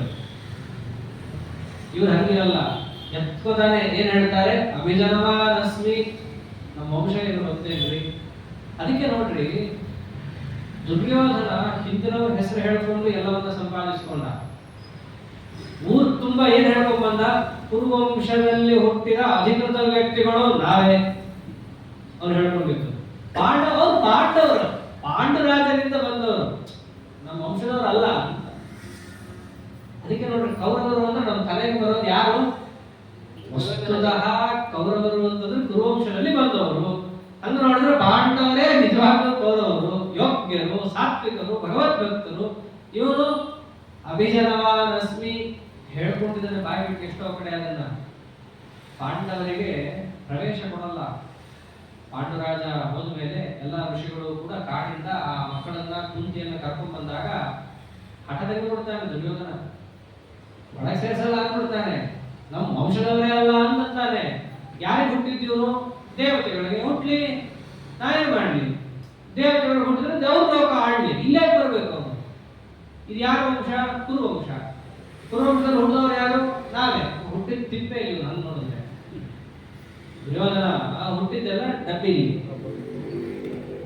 ಮಾತಾಡ್ತಾ ಇದ್ದಾನೆ ಪಾಂಡವರಿಗೆ. ಅವನು ಮೊದಲಿಂದಲೂ ಅದನ್ನೇ ಹೇಳ್ಕೊಂಡ್ ಬಂದಿರೋದು, ನಾವೇ ನಿಜವಾಗಿಯೂ ಅಧಿಕೃತರು. ಇವರು ಆಮೇಲೆ ಬಂದು ಇಂಗ್ಲಿಷಲ್ಲಿ ಯುಸರ್ಪರ್ ಅಂತಾರೆ ಇದಕ್ಕೆಲ್ಲ, ಆಕ್ರಮಣ ಮಾಡ್ಕೊಂಡವ್ರು ಇವರೆಲ್ಲ ಅಂತ. ಬಲ ಇದೆ ಮಾಡ್ಕೊಂಡಿದ್ದಾರೆ, ಏನು ಮಾಡೋದು? ನಮ್ಮ ಕೈ ಕಟ್ಟ ಹಾಕಿಟ್ಟಿದ್ದಾರೆ. ನೋಡಿದವ್ರಿಗೆಲ್ಲ ದುರ್ಯೋಧನ ಕಂಡ್ರೆ ಏನೋ ಸಾಫ್ಟ್ ಕಾರ್ನರ್ ಬರಬೇಕು ಹಂಗ ಮಾತಾಡೋದು. ಈ ದುರ್ಜನರೆಲ್ಲ ಮಾತಾಡೋದು ಹಾಗೆ ಇರುತ್ತೆ. ತಾವೇನೋ ಬಹಳ ವಿಕ್ಟಿಮೈಸ್ ಆದಂಗೆ, ಕಷ್ಟಪಡ್ತಾ ಇರೋ ಹಾಗೆ, ಸಾತ್ವಿಕರೇ ನಮ್ಮ ದಬ್ಬಾಳಿಕೆ ಮಾಡ್ತಾ ಇದ್ದಾರೆ ಅನ್ನೋ ಹಾಗೆ ಮಾತುಗಳು ಹಾಗೆ ಇರುತ್ತೆ. ಎಷ್ಟೋ ಬಾರಿ ದುರ್ಯೋಧನ ಮಾತು ಹಾಗೆ ಆಡಿದ್ದಾನೆ ಕೂಡ. ಎಷ್ಟೋ ಜನ ಋಷಿಗಳು ಬಂದು, ದುರ್ಯೋಧನ ನೀನು ಈ ರೀತಿಯಾಗಿ ರಾಜ್ಯವನ್ನ ಕಪಟದಿಂದ ಲೂಟಿ ಮಾಡಿದ್ದು ತಪ್ಪಪ್ಪ ಅಂತಂದ್ರೆ ದುರ್ಯೋಧನ ಅಂದಿದ್ದೇನು? ಋಷಿಗಳೇ, ನೀವು ಕಪಟ ಲೂಟಿ ಎರಡು ಶಬ್ದ ಆಡಬೇಡ್ರಿ. ನಾ ಏನ್ ಕಪಟ ಮಾಡಿದ್ದೀನಿ? ನಾನು ಆಟ ಆಡಕ್ ಬಾ ಕರೆದೆ. ಆಟ ಆಡಕ್ ಬಾ ಅನ್ನೋದು ಕಾಪಟ್ಟೆನ ಅಲ್ಲ. ನಾನೇನಾದ್ರೂ ಇಡೀ ರಾಜ್ಯ ಪಡಕ್ಕಿಡು ಅಂದಿದ್ದ? ಇಲ್ಲ. ತಾನೇ ಹಾರ ಇಟ್ಟ, ಮತ್ತೊಂದಿಟ್ಟ, ತಾನೇ ಇಟ್ಟು ಸೋತ. ನಾನು ಸೋಲು ಅಂತ ಹೇಳಿದ್ನ? ಇಲ್ಲ. ನಾನೇನ್ ಕಪಟ ಮಾಡಿದ್ದೀನಿ? ಲೂಟಿ ಏನು ಮಾಡಿದ್ದೀನಿ? ತಾನೇ ಇಟ್ಟು ಸೋತ ಮೇಲೆ ನಂದಾಯ್ತು. ದ್ರೌಪದಿ ವಸ್ತ್ರಾಪಹರಣ, ನಾ ಏನು ವಸ್ತ್ರಾಪಹರಣ ಮಾಡಿದ್ದೀನಿ ಬಿಟ್ಟ? ವಸ್ತ್ರಾಪಹರಣ ಮಾಡಿಲ್ಲ. ಲಿಟ್ರಲಿ ನೋಡಿದ್ರೆ ಟೆಕ್ನಿಕಲಿ ನಾ ಮಾಡಿಲ್ಲ, ಮಾಡಿದ್ದು ದುಶ್ಯಾಸನ. ನಿನ್ ಕಣ್ಗಾಗಲ್ಲ ಆಯ್ತಲ್ಲ. ಹಂಗಲ್ಲ, ನಾನು ದ್ರೌಪದಿ ವಸ್ತ್ರವನ್ನು ಅಪಹಾರ ಮಾಡಕ್ ಹೇಳಿದ್ದಲ್ಲ. ಅವ್ನು ಸಮಜಾಯಿಷಿಗಳು ಬಹಳ ಕೊಡ್ತಾ ಇದ್ದ. ಅವನು ಪಾಂಡವರು ಎಲ್ಲವನ್ನ ಕಳ್ಕೊಂಡಿದ್ರು. ಎಲ್ಲ ಕಳ್ಕೊಂಡಿದ್ರು ಅಂತಂದ್ರೆ ಏನೇನು? ಕೌಪೀನದ ಮೇಲೆ ಕೂತಿದ್ದು ಧರ್ಮರಾಜ, ಎಲ್ಲ ಬಿಟ್ಬಿಟ್ಟಿದ್ರು. ಅವನು ವಸ್ತ್ರವನ್ನ ತೆಗೆಯುತ್ತೇನೆ ಪ್ರಸಂಗ ನೋಡಿದ್ರೆ ಸಭಾಪರ್ವದಲ್ಲಿ ಗೊತ್ತಾಗತ್ತೆ. ಎಲ್ಲವನ್ನ ಕಳ್ಕೊಂಡ ಮೇಲೆ ವಸ್ತ್ರಾಪಹರಣದ ಪ್ರಸಂಗ ಬಂದಾಗ ಧರ್ಮರಾಜ ಭೀಮಾದಿಗಳು ತಾವೇ ತೆಗೆದು ಎಸೆದು ಬಿಡ್ತಾರೆ ವಸ್ತ್ರಗಳನ್ನು. ದ್ರೌಪದಿ ಬಂದಾಗ ಮಾತ್ರ ಅವಳನ್ನು ಮಾಡಲ್ಲ. ಅವಳು ಮೊದಲು ಧೃತರಾಷ್ಟ್ರನ ಹತ್ರ ಹೋಗ್ತಾಳೆ. ಅವನು ಕಣ್ಣಿಲ್ಲ ಬಾಯಿಗೂ ಇಲ್ಲ. ಅವತ್ತು ಗಾಂಧಾರಿ ಹತ್ರ ಯಾವಾಗ ಓಡ್ ಹೋಗಬೇಕು ಅಂತ ಹೋಗ್ತಾಳೋ ಆಗ ತುರುಬನ್ನ ಹಿಡಿದು ಕೆಳಗೆ ಇಳಿತಾಳೆ. ಪ್ರಸಂಗ ಇಷ್ಟ ಆಗತ್ತೆ. ಈ ಸೀರಿಯಲ್ ತೋರಿಸಿದಂಗೆಲ್ಲ ಏನು ರೂಬಿಂದ ಹಿಡ್ಕೊಂಡ್ ಬರೋದೆಲ್ಲ ಏನು ಆಗಲ್ಲ ಅಲ್ಲ. ಬಹಳ ಚೆನ್ನಾಗಿದೆ ಪ್ರಸಂಗ. ದ್ರೌಪದಿ ದೇವಿಯನ್ನ ಮೊದಲು ಹೇಳಿ ಕಳಿಸ್ತಾರೆ ಯಾವುದೋ ಭಟನಿಂದ, ಒಯ್ದು ತಬ್ಬುತ್ತಾಳೆ ದ್ರೌಪದಿ ದೇವಿ. ಆಮೇಲೆ ಮತ್ತೊಮ್ಮೆ ಬಂದಾಗ ದುಶ್ಯಾಸನ ಮುಂತಾದವರೆಲ್ಲ ಬರ್ತಾಳೆ ಸಭೆಗೆ. ಹಾಗೆ ಬರ್ತಾಳೆ, ವಸ್ತ್ರಾಭರಣ ಮಂಡಿತರಾಗೆ ಬರಲ್ಲ. ಯಾರೇನು ಹೇಳ್ಕೊಂಡ್ ಬರಲ್ಲ. ದ್ರೌಪದಿಯನ್ನು ಮುಟ್ಟೋದು ಹೇಳಿ ಯಾರಿಗೂ ಇಲ್ಲ. ಬಂದಾಗ ಹೇಳ್ತಾರೆ, ಈ ತರ ನಿಮ್ಮ ಯಜಮಾನರೆಲ್ಲ ಸೋತಿದ್ದಾರೆ, ನೀವೆಲ್ಲ ದಾಸಿಯರು ಅಂತ ಹೇಳಿದಾಗ ನ್ಯಾಯವನ್ನಕ್ಕೆ ಇದಕ್ಕೆ ಹೋಗ್ತಾರೆ ಧೃತರಾಷ್ಟ್ರನ ಹತ್ರ. ಅವನು ಏನೇನು ಬಾಯಿ ಜೋಡ್ ಕೂತಿರ್ತಾರೆ. ಭೀಷ್ಮ ದ್ರೋಣಾದಿಗಳನ್ನ ಕೇಳ್ತಾರೆ. ಅವರು ಕೂಡ ಏನಂದಿದ್ದು, ಧರ್ಮಮೂರ್ತಿಯಾದ ಧರ್ಮರಾಜನೇ ಮಾತಾಡದ ಸ್ಥಿತಿಯಲ್ಲಿದ್ದಾಗ ನಾವೇನು ಹೇಳಬೇಕು ಅಂದ್ಬಿಡ್ತಾರೆ. ಗಾಂಧಾರಿ ಹತ್ರ ಹೋಗಿ, ನಿಮ್ಮ ಕುಲಸ್ತ್ರೀ ಕುಲವಧು ಇವಳಿಗೆ ಈ ರೀತಿಯಾದಂತಹ ಸ್ಥಿತಿ ಬಂದ್ರೆ ನೀ ಏನು ಹೇಳ್ತೀಯ ಅಂತ ಗಾಂಧಾರಿ ಹತ್ರ ಹೋಗ್ತಿರ್ಬೇಕಾದರೆ ದುಶ್ಯಾಸನ ಹೋಗಿ ಹೇಳ್ಕೊಂಡ್ ಬರ್ತಾನೆ ಕೆಳಗೆ. ಮೆಟ್ಲಿಂದ ಕೆಳಗೆ ಇಳಿತಾನೆ ಅಷ್ಟೇ. ಆಮೇಲೆ ವಸ್ತ್ರಾಪಹರಣದ ಪ್ರಸಂಗ, ಭಗವಂತನಿಂದ ಮಾನ ಸಂರಕ್ಷಣಾ ಇತ್ಯಾದಿಗಳಾಗತ್ತೆ. ಅದಾಗೋಕ್ಕೂ ಮುಂಚೆ ಪುನಃ ಭೀಷ್ಮಾದಿಗಳ ಹತ್ರ ಹೋಗ್ತಾಳೆ ಅವಳು. ಇಂಥ ಅಯೋಗ ಕೆಲಸ ಮಾಡ್ತಿದ್ದ ಒಬ್ಬರಾದ್ರೂ ಬಾಯಿ ಬಿಡ್ರಿ ಅಂತ ಕೇಳ್ತಾಳೆ. ಆವಾಗ ಬಾಯಿ ಬಿಡಲ್ಲ. ಕೃಷ್ಣ ಅದನ್ನ ಹೇಳ್ತಾನೆ, ಏನಾಗಿದೆ ನಿಮಗೆ ಅಂತ ಹೇಳಿ. ಆಗಲೇ ಕರ್ಣ ಎದ್ದಂತ ಮಾತಾಡೋದು, ಯಾರ ಕರ್ಣದಲ್ಲಿ ಹೀರೋ ಮಾಡಿದಾರಲ್ಲ. ಮಹಾಭಾರತ ಸುಮ್ಮನೆ ಏನಿದೆಯೋ ಮಹಾಭಾರತ ಸುಮ್ಮನೆ ನೋಡ್ತಾ ಹೋಗ್ಬಿಟ್ರೆ ಸಾಕು, ಯಾರ್ಯಾರು ಏನೇನು ಹಣೆ ಮಾಡೋದು ಗೊತ್ತಾಗೋಗುತ್ತೆ. ಒಂದಾದ ಇನ್ಸಿಡೆಂಟ್ ದುರ್ಯೋಧನ ಕಾಪಾಡಿದ್ದು ಒಂದೂ ಇಲ್ಲ, ಹಾಳು ಮಾಡಿದ್ದೇ ಜಾಸ್ತಿ ದುರ್ಯೋಧನನನ್ನ. ವಸ್ತುತಃ ನೋಡಿದ್ರೆ ಸುಮ್ಮನೆ ಈ ತಾಮಸ ದೈತ್ಯ ಇವೆಲ್ಲ ಸ್ವಲ್ಪ ಪಕ್ಕಕ್ಕಿಟ್ಟು ಸುಮ್ಮನೆ ಮಹಾಭಾರತವನ್ನು ನೋಡಿದ್ರೆ ದುರ್ಯೋಧನ ಸರ್ವನಾಶ ಕಾರಣನಾದ ಏಕೈಕ ವ್ಯಕ್ತಿ ಎಂದು ಕಾರಣ. ನಿಜ ಹೇಳಬೇಕಂದ್ರೆ ದ್ರೌಪದಿಯನ್ನು ಎಳೆದು ತರಬೇಕು ಅನ್ನೋ ಐಡಿಯಾನೇ ದುರ್ಯೋಧನಕ್ಕೆ ಇರಲಿಲ್ಲ. ಆಮೇಲೆ ಆ ದ್ರೌಪದಿಯ ವಸ್ತ್ರಾಪಹರಣ ಮಾಡಬೇಕು ಅನ್ನೋದಂತೂ ಅವ್ರ ಕನಸಲ್ಲೂ ಇರಲಿಲ್ಲ. ಅವ್ನಿಗೆ ಏನಿತ್ತು, ಇವ್ರು ನನ್ನ ದಾಸರು, ನಮ್ಮ ಮನೆ ಗೋಡೆ ಕಂಬ ಒರೆಸ್ಕೊಂಡಿರಲಿ ಇರೋದಿತ್ತು. ಕರ್ಣ ಕೊಟ್ಟಿದ್ದು ಐಡಿಯಾ, ಇಂಥ ವಸ್ತ್ರ ಇವಳಿಯಾಗಿ ತಗೋಬೇಕು, ದುಶ್ಯಾಸನ ಹೇಳಿ ಎಳಿಸ್ಬೇಕು, ಅವ್ನು ಹೇಳಿದ್ದು. ಅಷ್ಟೇ ಅಲ್ಲ, ಆ ದುರ್ಯೋಧನ ತನ್ಪಾಡಿದ್ದಾನೇನೋ ರಾಜ್ಯವನ್ನು ಲೂಟಿ ಮಾಡಿ ಹೌರು ಖುಷಿಯಾಗಿದ್ನ, ತನ್ನ ಹಸ್ತಿನಾವತಿ ಪಟ್ಟಣದಲ್ಲಿ ಆರಾಮಾಗಿದ್ನ. ಘೋಷಯಾತ್ರೆಗೆ ಹೊರಡಿಸಿದ್ಯಾರು? ಪಾಂಡವರು ಹೊಟ್ಟೆ ಉರಿಸಬೇಕು, ಅದೇ ತಾನೇ ನಿನ್ ಗುರಿ. ದುರ್ಯೋಧನ ಬಾ ಹೋಗೋಣ, ವನದಲ್ಲಿದ್ದಾರಂತೆ, ಅವ್ನ ಹೊಟ್ಟೆ ಉರಿಸೋಣ, ನಿನ್ ಸಾಮರ್ಥ್ಯ ತೋರಿಸು, ನಿನ್ ವೈಭವ ತೋರಿಸು ಅಂತೇಳಿ ಹೋಗಿ ಅಲ್ಲಿ ಗಂಧರ್ವರನ್ನು ಎದುರು ಹಾಕೊಂಡು ಅಲ್ಲಿ ಯುದ್ಧ ಆಗ್ತಿರ್ಬೇಕಾದ್ರೆ ಯುದ್ಧದ ಮಧ್ಯೆ ಓಡೋಗಿ ಯುದ್ಧ ಮುಗಿದ ಮೇಲೆ ಹೌರಿಗೆ ಶಿಬಿರಕ್ಕೆ ಓಡಾಡಿಕೊಂಡು ಬಂದು ಸಾಯ್ತಿ ನಿಂತು ಕೂತ್ಬಿಟ್ಟಿದ್ದ ದುರ್ಯೋಧನ. ಮತ್ತು ಆತ್ಮಹತ್ಯೆ ಮಾಡ್ಕೊತೀನಿ ಅಂತ ಹೇಳಿ ಇಲ್ಲೂ ಕೂಡ ಹೋಪ್ಲೆಸ್. ಅಲ್ಲೆಲ್ಲ ಕಡೆಯಲ್ಲೂ ದುರ್ಯೋಧನ ಹೇಳ್ಕೊಂಡು ಬರ್ತಿದ್ದೇನೋ, ನಾ ಏನ್ ತಪ್ಪು ಮಾಡಿದ್ದೀನಿ ಅಂತಾನೆ ಹೇಳ್ಕೊಂಡು ಬರ್ತಿದ್ದೆ. ವಸ್ತುತಃ ನನಗೆ ಸಿಗ್ಬೇಕಾಗಿದ್ದು ಅಂತ ಹೇಳ್ಕೊಂಡು ಬರ್ತಿದ್ದ. ಕಾರಣ ಅವನು ಕೊಡ್ತಿದ್ದೇನೋ, ಆಢ್ಯೋಭಿಜನವಾನಸ್ಮಿ ಅಭಿಜನವಾನಸ್ಮಿ, ನಾನು ಈ ವಂಶದಲ್ಲಿ ಹುಟ್ಟಿದವನು, ನಮಗ್ ಬರಬೇಕು ಅಂತ ಅವನಿತ್ತು. ಅಷ್ಟೇ ಅಲ್ಲ, ಕೋನ್ಯೋಸ್ಮಿ ಸದೃಶೋಮಯ, ನನಗೆ ಸಮಾನನಾದವನು ಯಾರಿದ್ದಾನೆ? ನನಗೆ ಸಮಾನ ನಾನೊಬ್ಬನೇ, ಇನ್ಯಾರೂ ಅಲ್ಲ. ಇದೆಲ್ಲ ನಮ್ಮ ಮನಸ್ಸಿನಲ್ಲಿ ಬರಬಾರದ ಅಂಶಗಳು ಅಂತಾರೆ. ಇನ್ನೊಂದು, ನಮ್ಮ ಆಚಾರ ಹಾಸ್ಯ ಮಾಡ್ತಾ ಇದ್ರು, ಯಾರಾದರೂ ತಮ್ಮ ಹಿರಿಯರ ವಂಶದವರ ಹೆಸರು ಹೇಳ್ಕೊಂಡು ಕೆಲಸ ಮಾಡ್ಕೊಂಡಾಗ ಅಂತಂದ್ರೆ 10 ಸರ್ತಿ ಯೋಚನೆ ಮಾಡಬೇಕು ಅವರು ಅಂತಾರೆ. ಯಾಕಂದ್ರೆ ಯಾರಿಂದ ನಾವು ಕೆಲಸ ಮಾಡಿಸ್ಕೋಬೇಕಾದ್ರೆ ಅವರು ನಮ್ಮ ಹಿಂದಿನವರು ನೋಡಿರಲಿಲ್ಲ, ಕೇಳಿರ್ತಾರೆ ಅಷ್ಟೇ. ಅವ್ರ ಮೇಲೆ ಏನೋ ಒಂದು ಪೂಜ್ಯ ಭಾವನೆ ಇಟ್ಕೊಂಡಿರ್ತಾರೆ.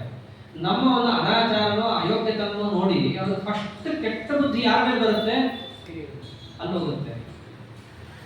ಅದಕ್ಕೋಸ್ಕರ ನಾವೇನ್ ಮಾಡಬೇಕು, ಮೊದಲು ನಾವು ಇಂಥವ್ರು ಮಕ್ಕಳು ಹೇಳ್ಕೊಂಡು ಕೆಲಸ ಮಾಡಿ, ಆಮೇಲೆ ಇಂತಹ ಒಂದು ಸತ್ಕಾರ್ಯ ನಮ್ಮಿಂದ ಆಗಬೇಕಂದ್ರೆ ನಮ್ಮ ಹಿರಿಯರ ಪುಣ್ಯ ಕಾರಣ ಅಂತ ಆಮೇಲೆ ನಾವು ಮುಟ್ಟಿಸ್ಬೇಕು. ಅವಾಗ ನಮ್ಮ ಹಿರಿಯರ ಮೇಲೆ ಇಂಥ ಗೌರವ ಹೆಚ್ಚಾಗತ್ತೆ. ಎಂಥ ಸಂಸ್ಕಾರವನ್ನು ಕೊಟ್ಟಿದ್ದಾರಪ್ಪ ಇವರಿಗೆ, ಎಂಥವರ ಪುಣ್ಯದಿಂದ ಇಂತಹ ಸತ್ಕಾರ್ಯ ಇವರಿಂದ ಆಗ್ತಾ ಇದೆ ಅಂತ. ಈಗೆಲ್ಲ ಉಲ್ಟಾ, ನಮಗೆ ಯಾಕೆ ಗೌರವ ಕೊಡಲ್ಲ, ಏನ್ ಅನ್ಕೊಂಡಿದ್ದೇನೆ ನಮ್ಮನ್ನ, ನಮ್ಮ ವಂಶ ಏನು ಗೊತ್ತಾ ನಮಗೆ ಅಂತ. ಈ ಒಂದು ಮಾತಿನ ಧಾಟಿ ಇದೆಯಲ್ಲ, ಮನಸ್ಥಿತಿ ಇದೆಯಲ್ಲ, ಇದು ತಾಮಸ ಪ್ರವೃತ್ತಿ ಅಂತ ಪರಮಾತ್ಮ ಹೇಳ್ತಾ ಇದ್ದಾರೆ.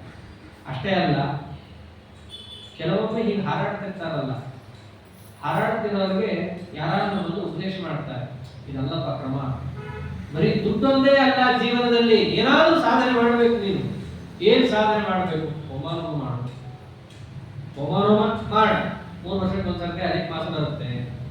ಪಾಪ ಆಚಾರ್ಯಗಳು ಇವರಿಂದ ಏನೋ ಒಂದು ಸಾಧನೆ ಆಗಲಿ ಅಂತ ಹೇಳಿ ಎಲ್ಲರೂ ಮನೆಗೂ ಪಾಪ ಅವ್ರು ಹೋಗಿ ಮಾಡ್ರೋ, ಸಾಧನೆ ಮಾಡ್ರೋ, ಹೋಮಾನೋಮ ಮಾಡ್ರೋ ಅಂತ ಅವ್ರು ಹೇಳ್ತಾರೆ.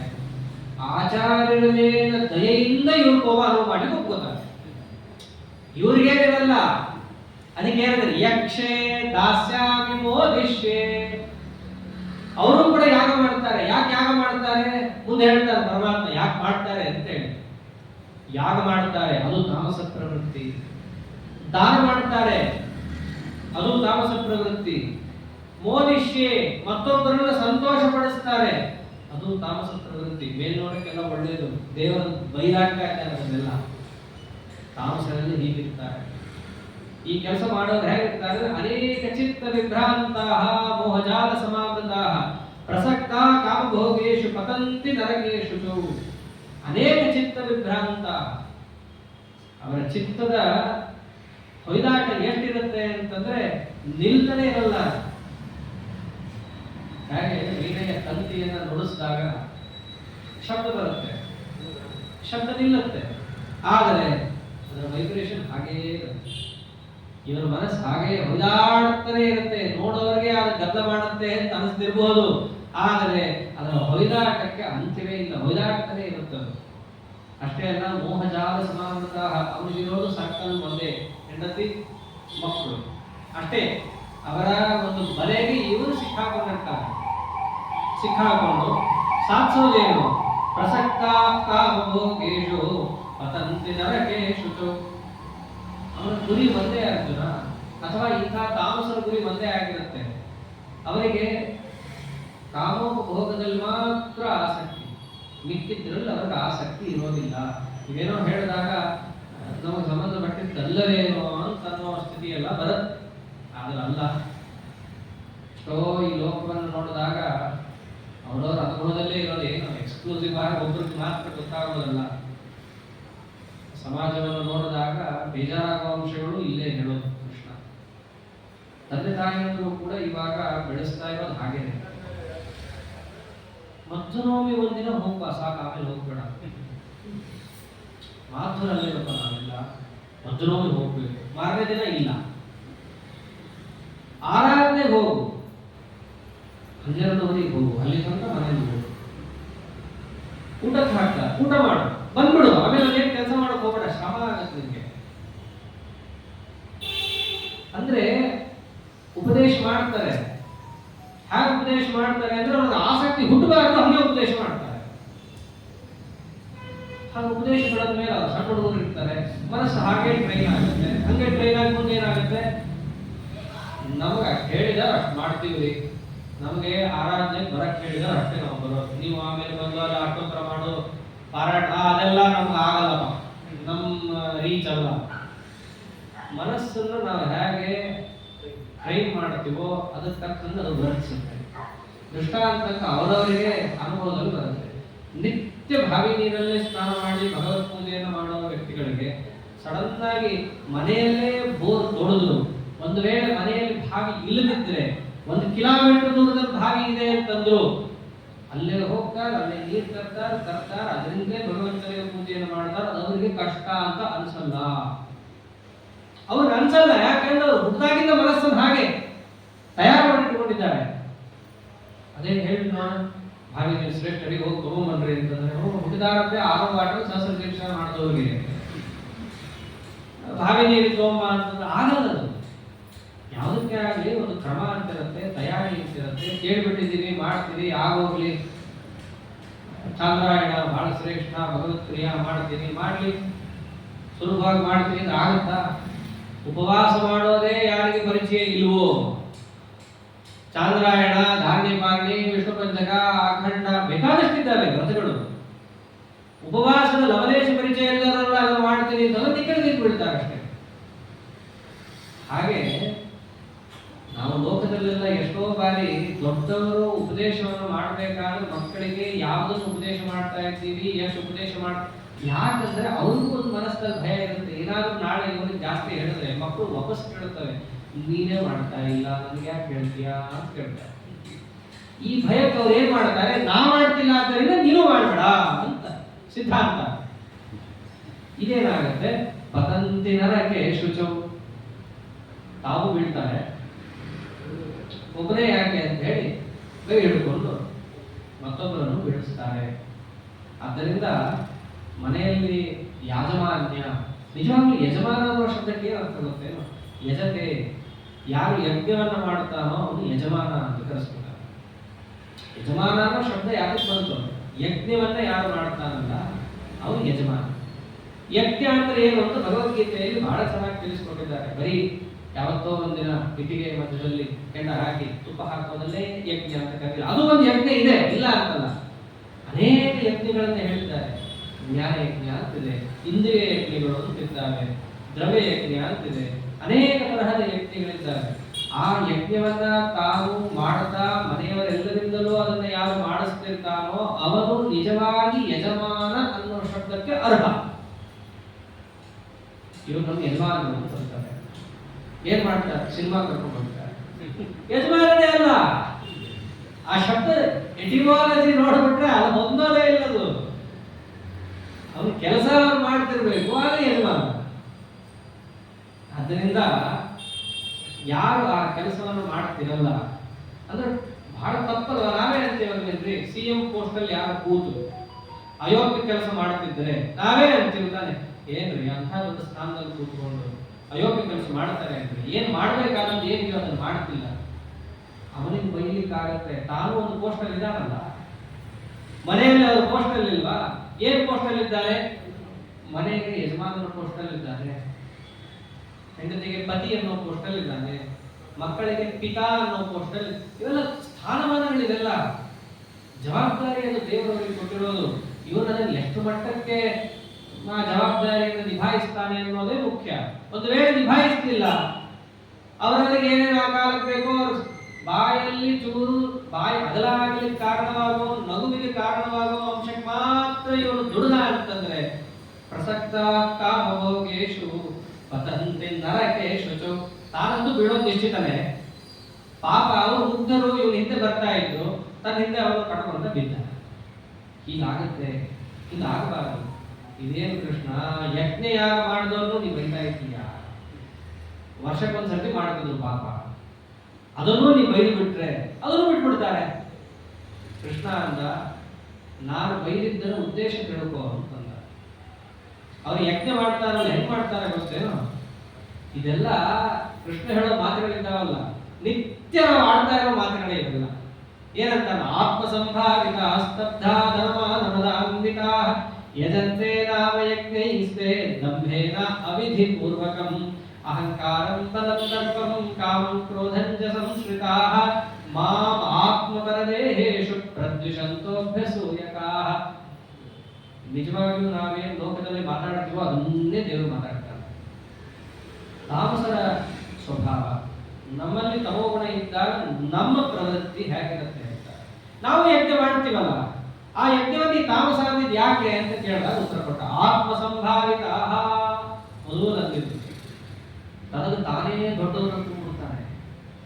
ನಾವೆಲ್ಲರೂ ಕೂಡ ಸತ್ಕಾರ್ಯವನ್ನು ಮಾಡಿಸ್ತಿದ್ದೇವೆ, ಅಥವಾ ನಾಲ್ಕಾರು ಸದ್ಬ್ರಾಹ್ಮಣರಿಗೆ ಭೋಜನವನ್ನು ಮಾಡಿಸ್ತಿದ್ದೇವೆ, ಅಥವಾ ಇನ್ಯಾವುದೋ ಸತ್ಕರ್ಮವನ್ನು ಮಾಡ್ತಿದ್ದೇವೆ ಅಂತಂದ್ರೆ ತನಗೆ ತಾನೇ ದೊಡ್ಡವರು ಒಪ್ಪಿಬಿಟ್ಟಿರ್ತಾನೆ. ಆತ್ಮಸಂ ನಾ ಏನ್ ಗೊತ್ತೇನ್ರಿ, ನಾ ಮಾಡಿಸ್ದೆ, ನಾ ಹೇಳಿದೆ, ಅದರಿಂದ ಏನು ಮನಸ್ಸಿನಲ್ಲಿ ತನ್ನೊಳಗೆ ತಾನೇ ಆ ಬೀಜವನ್ನು ಹಾಕ್ಬಿಟ್ಟಿರ್ತಾನೆ. ಆತ್ಮ ಸಂಭಾವಿತ ತನಗೆ ತಾನೇ ದೊಡ್ಡವ ಅಂತ ಅನ್ಕೊಂಡಿರ್ತಾನೆ. ಆ ದೊಡ್ಡವನು ಅನ್ಕೊಂಡು ಮಾಡಿದ ಯಜ್ಞ ಯಾಗಳು ತಾಮಸ. ಅನ್ಕೊಂಡಿದ್ದಕ್ಕೆ ಏನ್ ಮಾಡ್ತಾನೆ? ಸ್ತಬ್ಧ ಶಟದುಕೊಂಡು ನಿಂತಿರ್ತಾನೆ. ತಲೆ ಗೊತ್ತಲ್ಲ. ನಿಜವಾಗಿಯೂ ಶಾಸ್ತ್ರಜ್ಞಾನವನ್ನು ಪಡೆದವರಲ್ಲಿ ಇರಬೇಕಾದ ಮೊಟ್ಟ ಮೊದಲ ಅಂಶ ಏನು ಅಂತಂದ್ರೆ ತಪ್ಪುವಿಕೆ, ನಮ್ರತೆ. ಶ್ವೇತಕೇತು ಓದ್ಕೊಂಡು ಬಂದ್ಮೇಲೆ ಅವರಪ್ಪ ಮಗನಿಂದ ಮೊದಲು ಅಪೇಕ್ಷಿಸಿದ ಅಂಶ ನಮ್ರತೆ, ಅದೇ ಇರಲಿಲ್ಲ. ಯಾರು ತನ್ನನ್ನು ತಾನು ದೊಡ್ಡವರು ಅಂತ ಅನ್ಕೊಂಡಿರ್ತಾನಲ್ಲ, ಅವನು ಹೆಂಗಿರ್ತಾನೆ ಅಂತಂದ್ರೆ ಸ್ಟ್ರೈಟ್. ಎಲ್ಲಿ ರುಜುತ್ವ ಇರಬೇಕು ಅಲ್ಲಿರಲ್ಲ. ಆರ್ಜವ ಮನಸ್ಸು ಮಾತು ಕೈಯಲ್ಲಿರಬೇಕು, ಅಲ್ಲಿ ನೇರ ಇರಲ್ಲ. ಎಲ್ಲಿ ನೇರ? ದೇವರಲ್ಲಿ ನೇರ ನಿಂತಿರ್ತಾನೆ. ಅರ್ಥಾತ್ ಎಲ್ಲೂ ತಗ್ಗೋ ಸ್ವಭಾವ ಇರಲ್ಲ. ಯಾಕಿರಲ್ಲ ಅಂತಂದ್ರೆ ಅವನು ಜೀವನದುದ್ದಕ್ಕೂ ಏನನ್ನು ಗಳಿಸಿದ್ದು? ಧರ್ಮಾನ ಮದಾನ್ವಿತ. ದುಡ್ಡಿದೆ, ದುಡ್ಡಿನ ಮಾನ ಮದ, ಗರ್ವ ಮತ್ತು ಮದ, ದರ್ಪ, ಇವೆರಡರಿಂದ ಕೂಡಿಕೊಂಡಂತಹ ವ್ಯಕ್ತಿ ಯಾರಿಗೂ ತಲೆ ತಗ್ಗಿಸಲ್ಲ. ಇಂತಹ ವ್ಯಕ್ತಿ ಯಜ್ಞಯಾಗವನ್ನು ಮಾಡ್ತಾರೆ. ಹೆಂಗ್ ಮಾಡ್ತಾರೆ ಗೊತ್ತೇನು? ದಂಭೇನ ಅವಿಧಿ ಪೂರ್ವಕಂ. ಇವೆಲ್ಲ ಅವರ ಅನುಭವಕ್ಕೆ ಬರುತ್ತೆ. ಪುರೋಹಿತರು ಗಂಟಲು ಹಾಕುತ್ತಿರ್ತಾರೆ ಅಷ್ಟೇ. ಮಾಡೋದು ನೋಡ್ಬೇಕು ನೀವೆಲ್ಲ ಹೇಗೆ ಮಾಡ್ತಿರ್ತಾರೆ, ಎಷ್ಟು ಕಟ ಮಾಡ್ತಿರ್ತಾರೆ ಪುರೋಹಿತರು. ಅವರೇ ನೀ ಏನಾರು ಹಾಳಾಗೋದು ನನಗೆ ಬಂದು ನನಗೆ ಸಾಕು ಅಂತ ಅವರೇ ತೋರಿಸ್ತಿರ್ತಾರೆ. ಇವರು ಮಾಡೋರಿಗೆ ಅವ್ರು ಬಂದ್ರ, ಇವ್ರು ಕೂತ್ರ, ನಾ ಪೂರ್ಣಾಹುತಿ ಆಗ್ತದೆ ಕರಿ ಅವರನ್ನ. ಅವರ ಅನುಭವದಲ್ಲಿ ಇರೋ ಮಾತುಗಳಲ್ಲ ಇವೆಲ್ಲ. ಅದೆಲ್ಲ ಮಾತೇ ಆಡಬಾರದು ವಸ್ತುತಃ. ಯಜ್ಞದಲ್ಲಿದ್ದಾಗ ಯಜ್ಞದಲ್ಲಿ ಒಂದೊಂದು ಮಾತನ್ನ ಬಾಯಿಕತ್ತಿ ಆಡಿದರೂ ಕೂಡ ಇದಂ ವಿಷ್ಣು ವಿಚಕ್ರಮೇ ಕೈಲಾಸದ ಅಂತ ಹೇಳಿ ಪ್ರಾಯಶ್ಚಿತ್ತಾಹುತಿಯನ್ನು ಹಾಕ್ಕೊಂಡಂತ ಇದೆ. ಇವು ಹರಟೆ ಹೊಡಿತಾನೆ ಇರ್ತಾನೆ, ಪುರೋಹಿತರೆ ನೀವು ಹೇಳ್ಕೊಂಡು ಹೋಗ್ರಿ ಅವ್ರಿಗೆ ಹೇಳಿ ಹೆಂಗೆ ಯಜ್ಞ ಮಾಡ್ತಾನೆ, ದಂಭೇನ ಅವಿಧಿ ಪೂರ್ವಕ. ದಂಭ, ನನ್ನನ್ನು ಯಾರು ಕೇಳೋದು, ನಾ ಮಾಡಿಸ್ತಾ ಇರೋದು. ಪುರೋಹಿತದ ಏನ್ ಕೆಲಸ, ಮಾಡಿಸೋದು ಅಷ್ಟೇ ನೀವು ಮಾಡ್ಬೇಕು, ಹೆಚ್ಚೇನು ನನಗೆ ಹೇಳೋದೆಲ್ಲ ನಿಮ್ದಲ್ಲ. ಅನುಭವದಲ್ಲೇ ಇದೆ. ಪುರೋಹಿತರು ಕೇಳಿದ್ರೆ ಅವರೆಲ್ಲ ಬಹಳ ಚೆನ್ನಾಗಿ ಗೊತ್ತಿರುತ್ತೆ ಇವೆಲ್ಲ ವಿಷಯ. ಬರೀ ಯಜ್ಞ ಅಂತಷ್ಟೇ ಅಲ್ಲ, ಏನೇ ಒಂದು ಅನುಷ್ಠಾನವನ್ನು ಮಾಡಿಸ್ಬೇಕಾದ್ರೂ ದುಡ್ಡನ್ನ ಬಹಳ ಹೊಂದಿರುವಂತಹ ಯಜಮಾನರಿಗೆ ಏನಾದ್ರು ಹೇಳ್ಬಿಡ್ರಿ, ಏನಂತಾರೋ ನಂತರದಲ್ಲಿ ನೀವು ಮಾಡಿಸ್ಕೊಂಡು ಹೋಗ್ಬಿಡ್ರಿ. ಅಂದ್ರೆ ಏನದು, ಸಾತ್ವಿಕ ರೀತಿಯಾಗಿ ನೀವೇನು ನನಗೆ ಹೇಳಕ್ ಬರಬೇಡ್ರಿ ಅಂತ ಅರ್ಥ. ನೀವೆಲ್ಲ ಮಾಡಿಸ್ಕೊಂಡು ಹೋಗ್ಬಿಡ್ರಿ, ನಮ್ಗೇನು ಅರ್ಥ ಆಗಲ್ಲ.